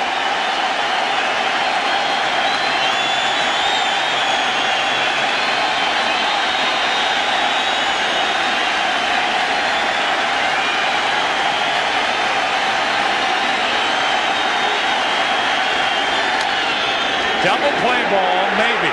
6-4. Didn't get them both. The force out 6-4. Now Joe Torre will put up a mild argument at first base. But I think it's the same as we talked about a couple of innings ago. Soho just had too far to go because he was playing so far in the hole on the right side that he couldn't turn 2. He knew he didn't have much time, so he tried to throw on the move. As his foot hits the bag, he tries to jump and throw all in one motion. Makes a nice play to get rid of the ball. Tino Martinez with a good dig. Looked like he beat him. As we showed you with Lemke in the 5th inning, covering a lot of ground, Soho had to do it, and they couldn't get Grissom with his speed. Now Lemke comes up empty, strike 1. You notice since those 4 straight balls to open the inning to Terry Pendleton, he has not thrown one in the last 2+ hitters. His idea of a waste pitch is one waist high.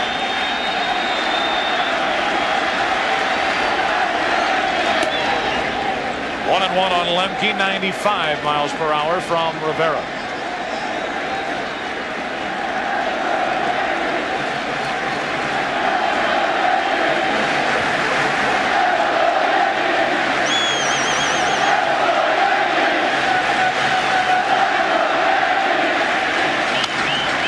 Into center field. Bernie Williams is there. Top of the 7th inning, over. Time is running out on the Braves, and right now, Rivera holds the clock. Well, at over 130 feet long and filled with 70,000 cubic feet of helium, the Alta Vista on-site computing airship, providing all these great shots from high above Yankee Stadium. We get ready for the bottom of the 7th inning. Maddox back to the mound.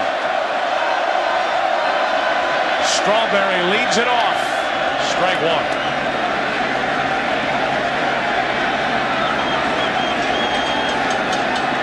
It will be Strawberry, O'Neill, and Soho for the Yankees here in the 7th.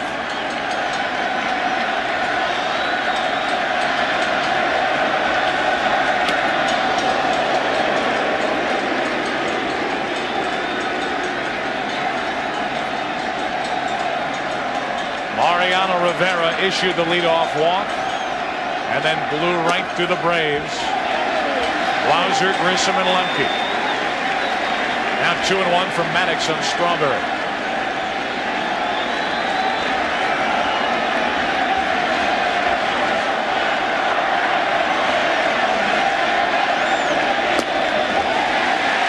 and 1. You can see Maddox snatching that ball back from Javier Lopez, very upset with himself.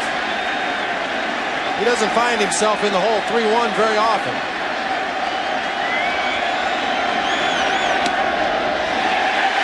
And a walk to Strawberry to start the 7th.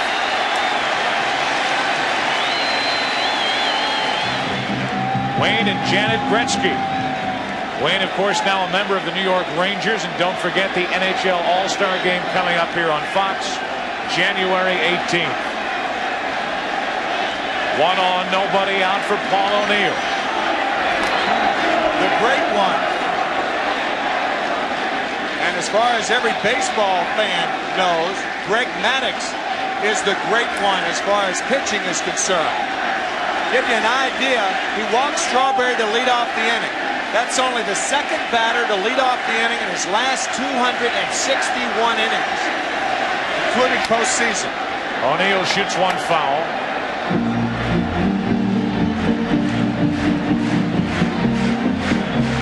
Up to 82 pitches, which is his total from Game 2 when he won 8 shutout innings. Usually you would think about starting Darryl Strawberry to stay out of the double play. Paul O'Neill grounded into 21 double plays during the season, but Strawberry with the bad toe, O'Neill with the bad hamstring. Not really much Joe Torre can do. The Braves with an active bullpen. 1-1 on O'Neill. Nagel and Bilecki getting ready for Atlanta as Maddox issues his first walk of this year's World Series.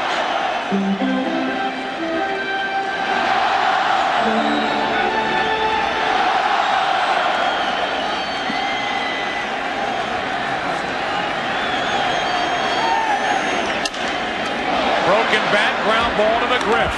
3-6-3 for the double play here in the 7th. Bob, it looked to me like Darryl Strawberry took off and then stopped. He did right there. O'Neill breaks his bat. An easy double play by Fred McGriff, a 3-6-3. And as you mentioned, Bob, that neither runs well, but there's that fake break by Strawberry. I wonder if he missed the sign. See Strawberry going out of his way to try to break up that double play.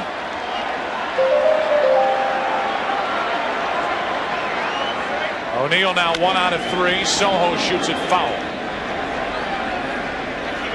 Luis has a hit and an RBI in this series, 2 overall in the World Series, but his RBI hit came in that 5-2 win for the Yankees in Game 3 in Atlanta.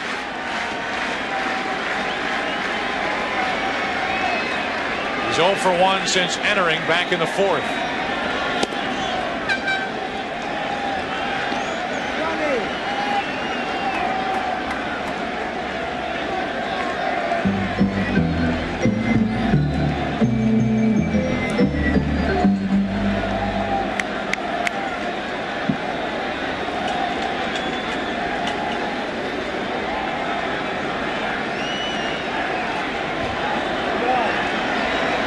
Nobody on. Soho down the left field line. Extra bases for Soho. It's a double with 2 out. That's his 3rd hit in the World Series.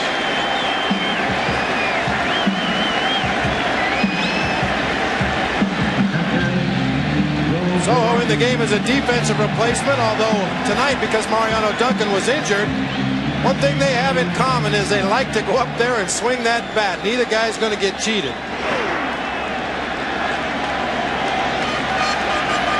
And the inning continues for Girardi. He's tripled, he's singled, he's driven in a run, he's scored a run. Right hand Blauser, good play, took a funny hop, and the inning comes to a close. We have played 7. Braves bat, 8th inning, time running out. Rivera back to work. Well, along with our producer, John Filippelli, director Bill Webb, Joe Buck, Tim McCarver, Bob Brenly back at you. We are ready for the 8th inning. Girardi has had a big night, as has Derek Jeter. Bernie Williams drove in the 3rd run in that 3-run 3rd inning. Jermaine Dye, a bases-loaded walk for the only Atlanta RBI. And Bobby Cox was ejected from the game back in the 5th inning after arguing a call at second base. Grissom was called out. Replay showed he was safe. Chipper Jones leads it off against Rivera, and he hits the first pitch into center. 8th inning, 1 pitch, 1 out.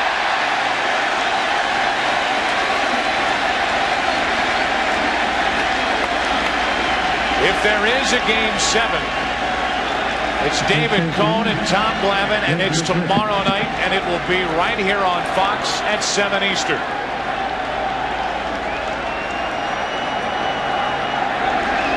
The Braves hope to put on those sanitary socks one more time in 1996. Yankees trying to wrap up their first World Championship since 1978.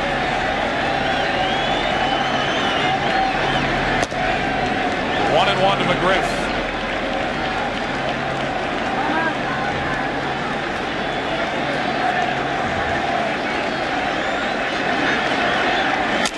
Broken bat, back up the middle, Jeter. 2 out. There is a huge difference in the late innings being in front by 2 runs as opposed to 1 run. The third baseman and the first baseman are off the line. The outfield doesn't have to play extra deep to guard against an extra base hit. You're looking at a conventional defense now with the Yankees up by 2. 2 out, nobody on. Yankees happy Rivera didn't offer it that ball back up the middle with his bare hand. Lopez, strike 1. A walk, a single, a strikeout for Javi. NLCS MVP. Only 4 hits in the World Series. 1-1. What a run it's been for the Atlanta Braves through the 90s. They're in the World Series for the 4th time in the last 5 World Series. Strike 2 on Lopez. We're in the 8th inning. Rivera trying to get it to the 9th inning, and John Wetland.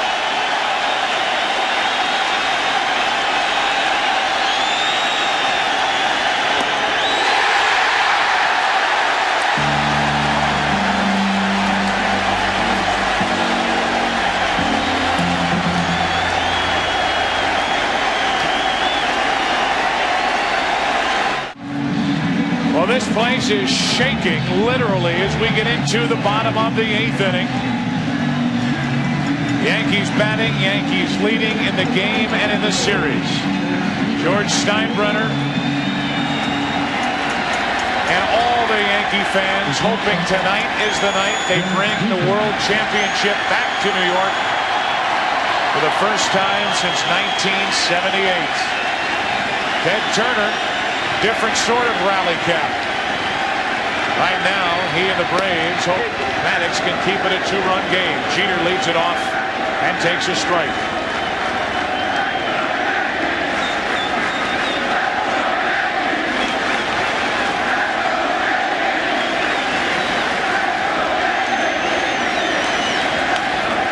Good pitch in on the hands, 0-2.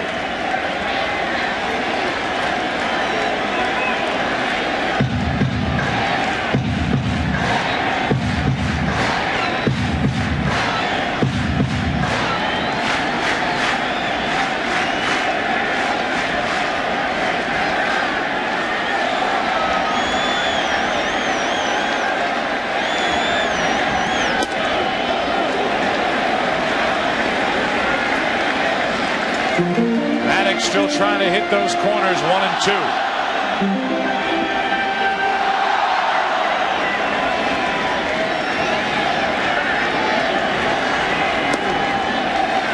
2 and 2. Well, and Jerry Davis, the home plate umpire, has been very consistent tonight. He didn't give it to Jimmy Key. He's not giving it to Greg Maddox.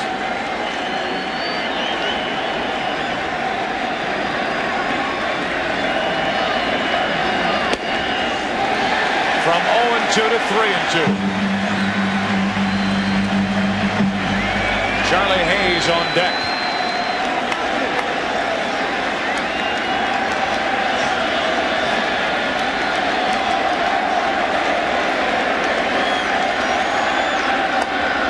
One away here in the bottom of the 8th inning as Maddox strikes out his 3rd. Well, if the Yankees hang on and win, coming up after the game, the NASDAQ postgame show, followed in New York by bonus coverage during the Channel 5 News, and we'll be here with additional interviews and analysis on the Fox News Channel. That is if the Yankees hang on. 3 more big outs coming for Atlanta. Charlie Hayes digs in for the first time tonight. Boggs was 0 for 3 while he was in there. Mariano Duncan had to leave with a strained throwing shoulder back in the 4th. He's back out and watching.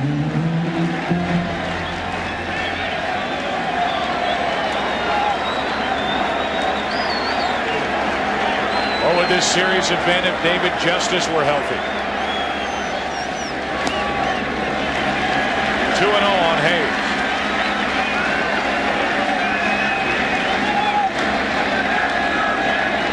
Andy Pettitte, the game of his life in Game 5 on Thursday night in Atlanta.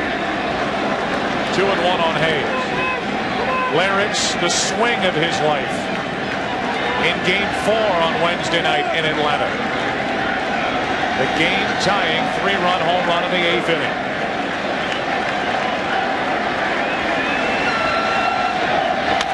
Up the middle, knocked down by Maddox. Another fine play, 2 out.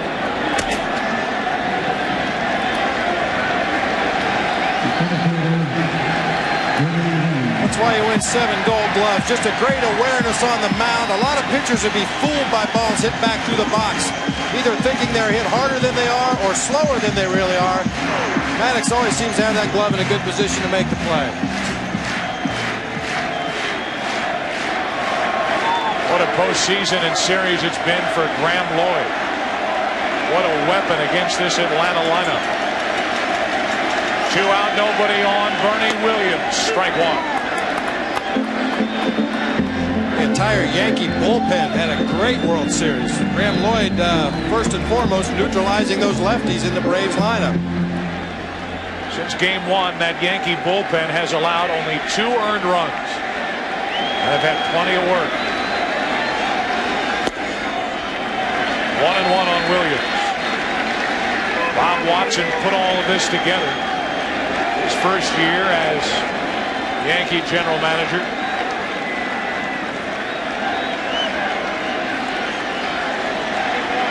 Bernie hit a homer.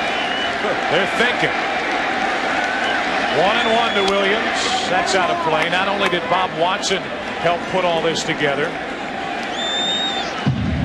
on the recommendation from Arthur Richmond, senior advisor to George Steinbrenner, he brought in Joe Torre.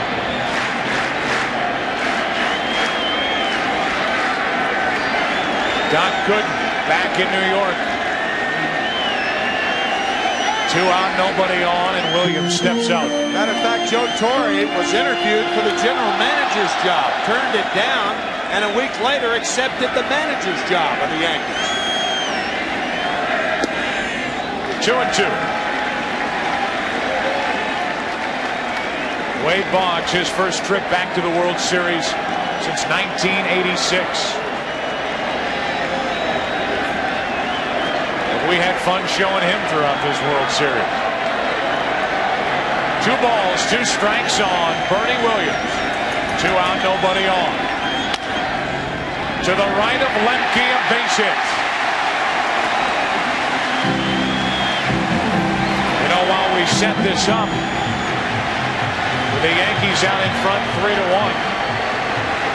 Here comes Jim Beecham, the acting manager for the Braves. He's going to pull Greg Maddox here in the 8th inning.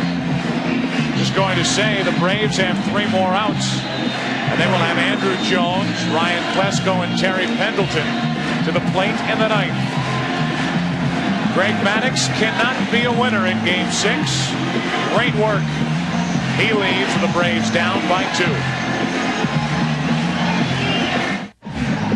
Win, lose, or draw, what more do you want from Greg Maddux? Every time he takes a baseball in his hand, he gives your team a chance to win. Only one bad inning tonight, and he gives way to Mark Wohlers. Yeah, Wohlers followed Greg Maddux in Game 2 of this series. Much better results that night for the Braves as they combined to shut out the Yankees 4-0. Wohlers struck out the side. Also gave up one base hit in that 1 inning of work. Maddux working 15 2/3 innings and giving up 3 runs. Cannot be a winner tonight.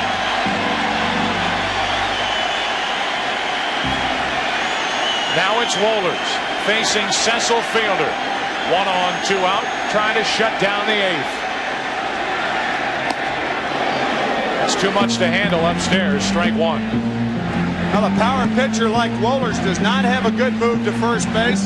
Bernie Williams with 17 stolen bases on the year. This is a good time to run, even though you do have the power hitter at the plate. There he goes. Strike 2, no throw, stolen base, Bernie Williams.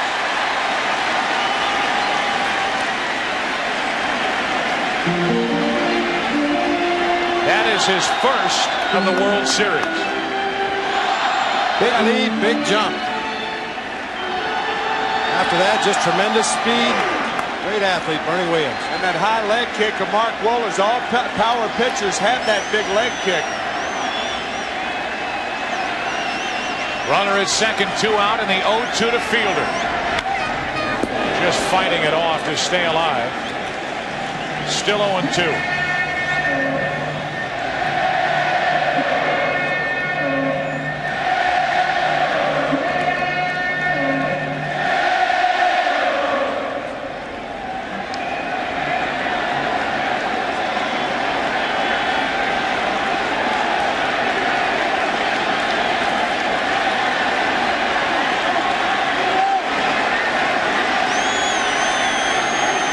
Runner at second, Williams, 2 out.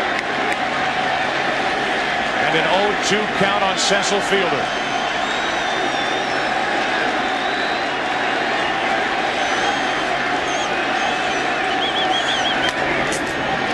Plenty of time for Blauser.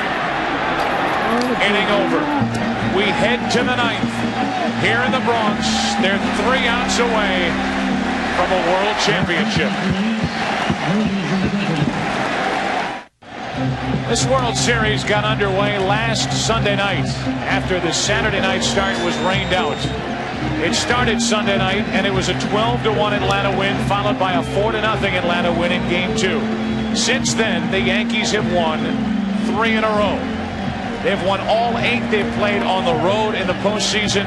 John Wetland will try to save every one of the Yankee victories in the World Series. He has 5 saves in the postseason, 3 in the World Series, and the Yankees are 3 outs away from their first World Championship since 1978. And if the Yankees do win it, the parade will be down in the Battery on Tuesday morning. John Wetland takes over. Andrew Jones leads it off and looks at a ball.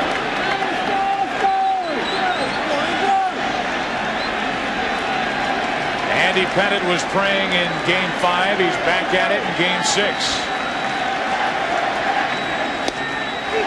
1-1.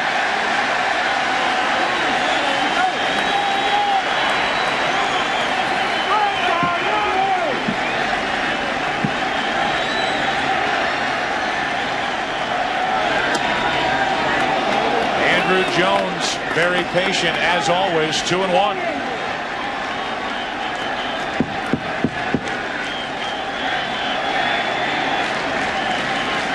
Lesko will follow, and then Pendleton.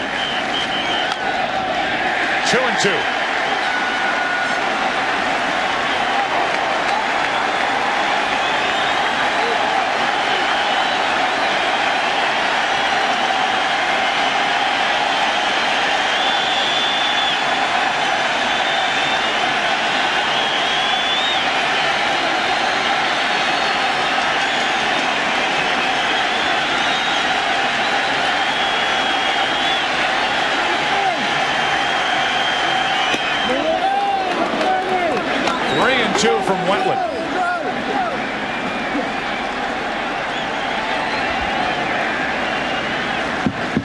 Wetland can hit a wild streak. And he's 3-2 on Andrew Jones, who has swung the bat only once in this at-bat.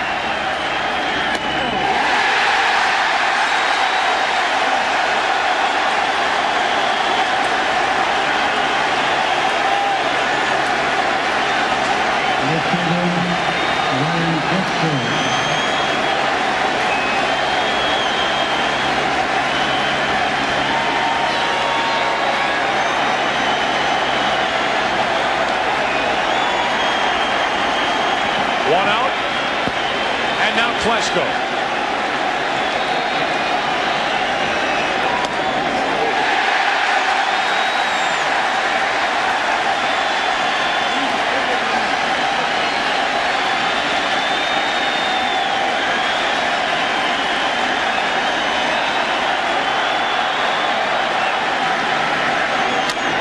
Up the middle, off the glove of Jeter, and Klesko is on. With one out in the ninth inning, that means the tying run will come to the plate. Ground ball that eludes John Wetland. He can't make the pivot and bring the glove to the right-hand side. As a result, Jeter's forced to field the ball, and Klesko has an infield hit. The Yankees certainly not guilty of counting their money while still at the table. 1 on, 1 out for Terry Pendleton. He's reached on an error, grounded into a double play, and walked.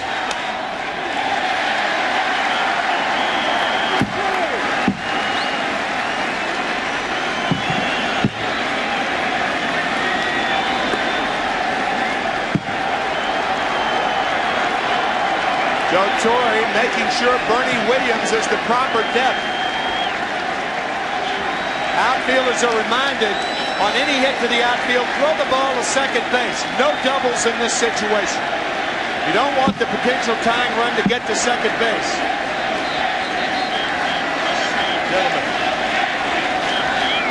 Gentlemen, look who's on deck. Luis Polonia, waiting for an opportunity to redeem himself. This a long way from over. Something got loose down the left field line. That was the reason for the delay. 1 on, 1 out, Pendleton. Strike 2.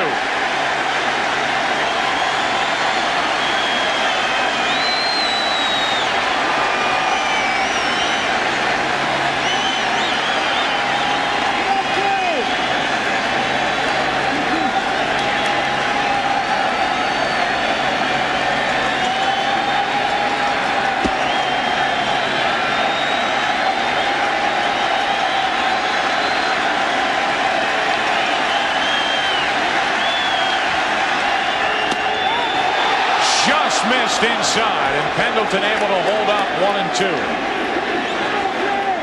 It appeared that he held up. This ball just off the plate on the hands. It's close. And a 1-2 count on Pendleton.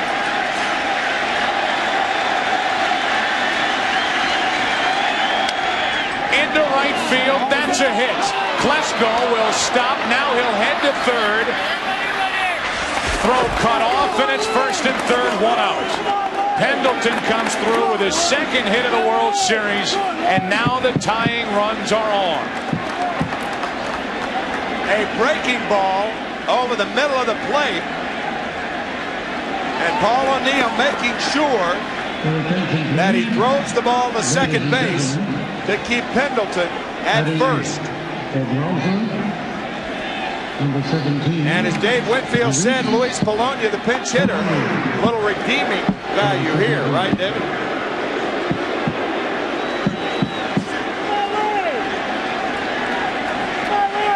Back-to-back singles after the strikeout. Bennett can't watch again.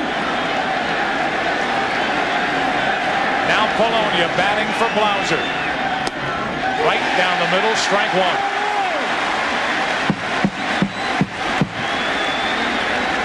Jose Cardinale in the game the other night, part of the reasons, or one of the reasons, that the Yankees, there's Cardinal right there, moves the outfielders around. Polonia was the batter against Wetland. 8 straight fastballs, and Cardinal moves O'Neill into right center field. That was one of the reasons that O'Neill got to the ball hit by Polonia. First and third, 1 out. Tying runs on for the Braves. Strike 2.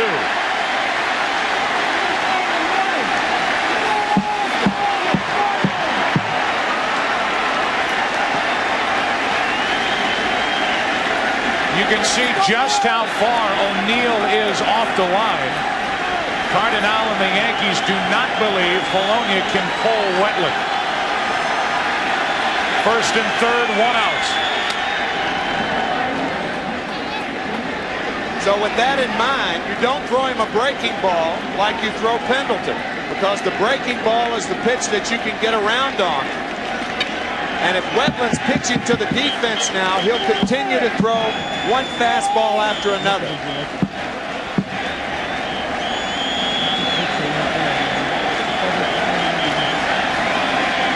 Andrew Jones led off. He struck out. Back-to-back singles by Klesko and Pendleton. Now Polonia. 2 out.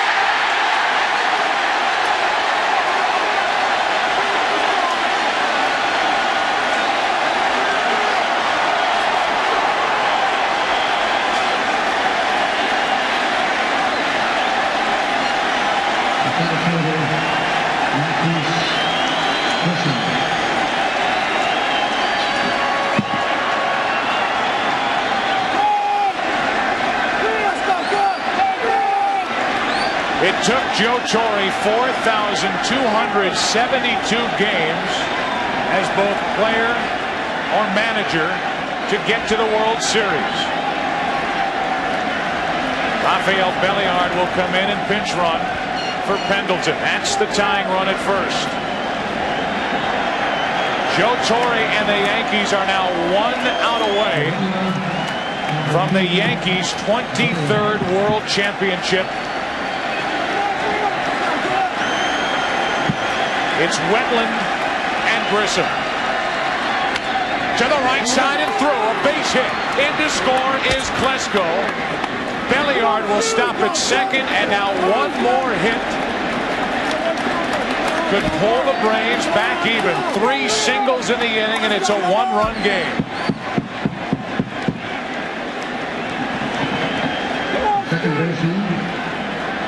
First ball hitting, fastball away, poked into right field.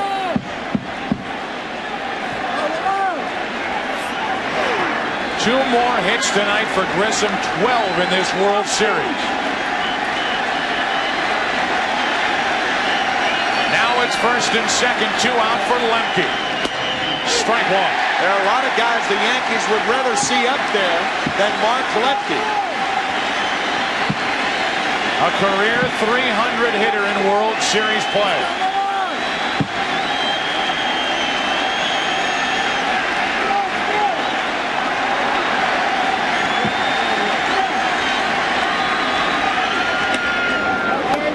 One and one from Wetland. Lemke tonight is grounded out and flied to center 3 times. There's the tying run, Belliard. There's the go-ahead run, Grissom.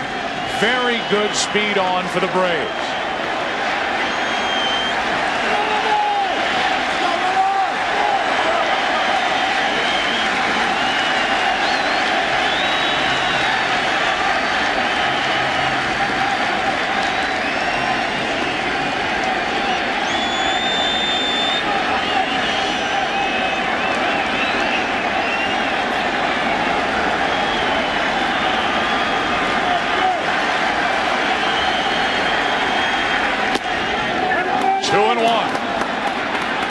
If Lemke can reach, Chipper Jones waits on deck.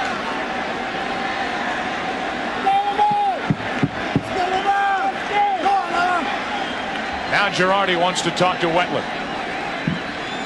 Well, the reason for that is you want to be sure in this situation. If a catcher wants to go away and a pitcher wants to go inside, and you end up throwing that pitch, it'll be right down the middle of the plate. So Girardi making sure not only of pitch selection, but pitch location. The starter and potential winner for tonight's game, Jimmy Key, watching. 1 run home, 2 on, 2 out, 2-1 on Lemke. 2-2, and the Yankees are 1 strike away.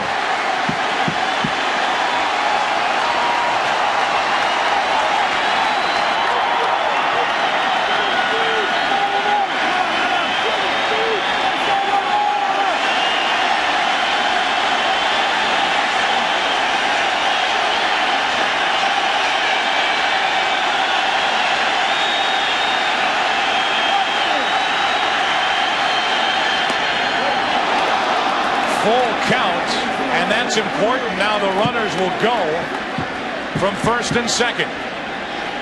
Not only important that the runners will go, but the trail runner is the guy you're concerned about. He is the fastest guy on the Yankees team, and a short double, he can score the go-ahead run. Runners going, Lemke pops it foul near the dugout. And just out of the reach of Charlie Hayes. You know, interference could have been called on that play. There was a guy in a road uniform, and I don't know who it was. I think Charlie Hayes actually collided with an Atlanta player in uniform right there. You're supposed to clear the top step. Hayes had a shot at it, and now it is cleared. But something could have been called as Hayes collides with an Atlanta player in uniform. Inches away, and the count stays 3-2.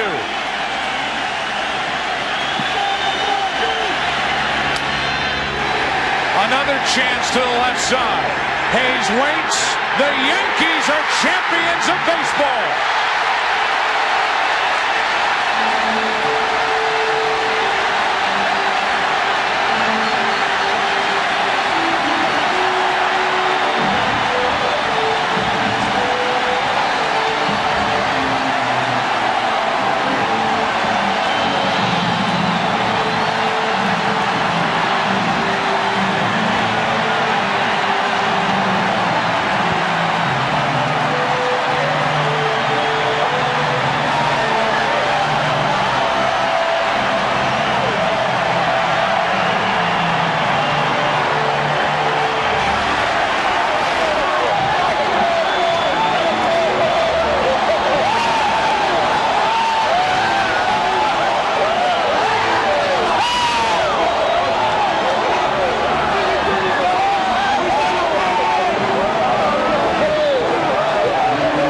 The center of all that is today's Chevrolet player of the game, Joe Girardi. Not only the work he did behind the plate, but at the plate with an RBI triple and a run scored and a single, and maybe the biggest swing of the night off the bat of Girardi in that 3-run third inning. The only scoring the Yankees would do tonight against Maddox and the Braves. And it was enough for a 3-2 win in Game 6. A 4-2 win in the 1996 World Series for Joe Torre, his first trip to the World Series, and the Yankees come away with a victory. Frank Torre is on the second day of his second heart. Joe Torre's on his 56th year of his first one. Both are overflowing. Congratulations to the Yankees and to the Atlanta Braves.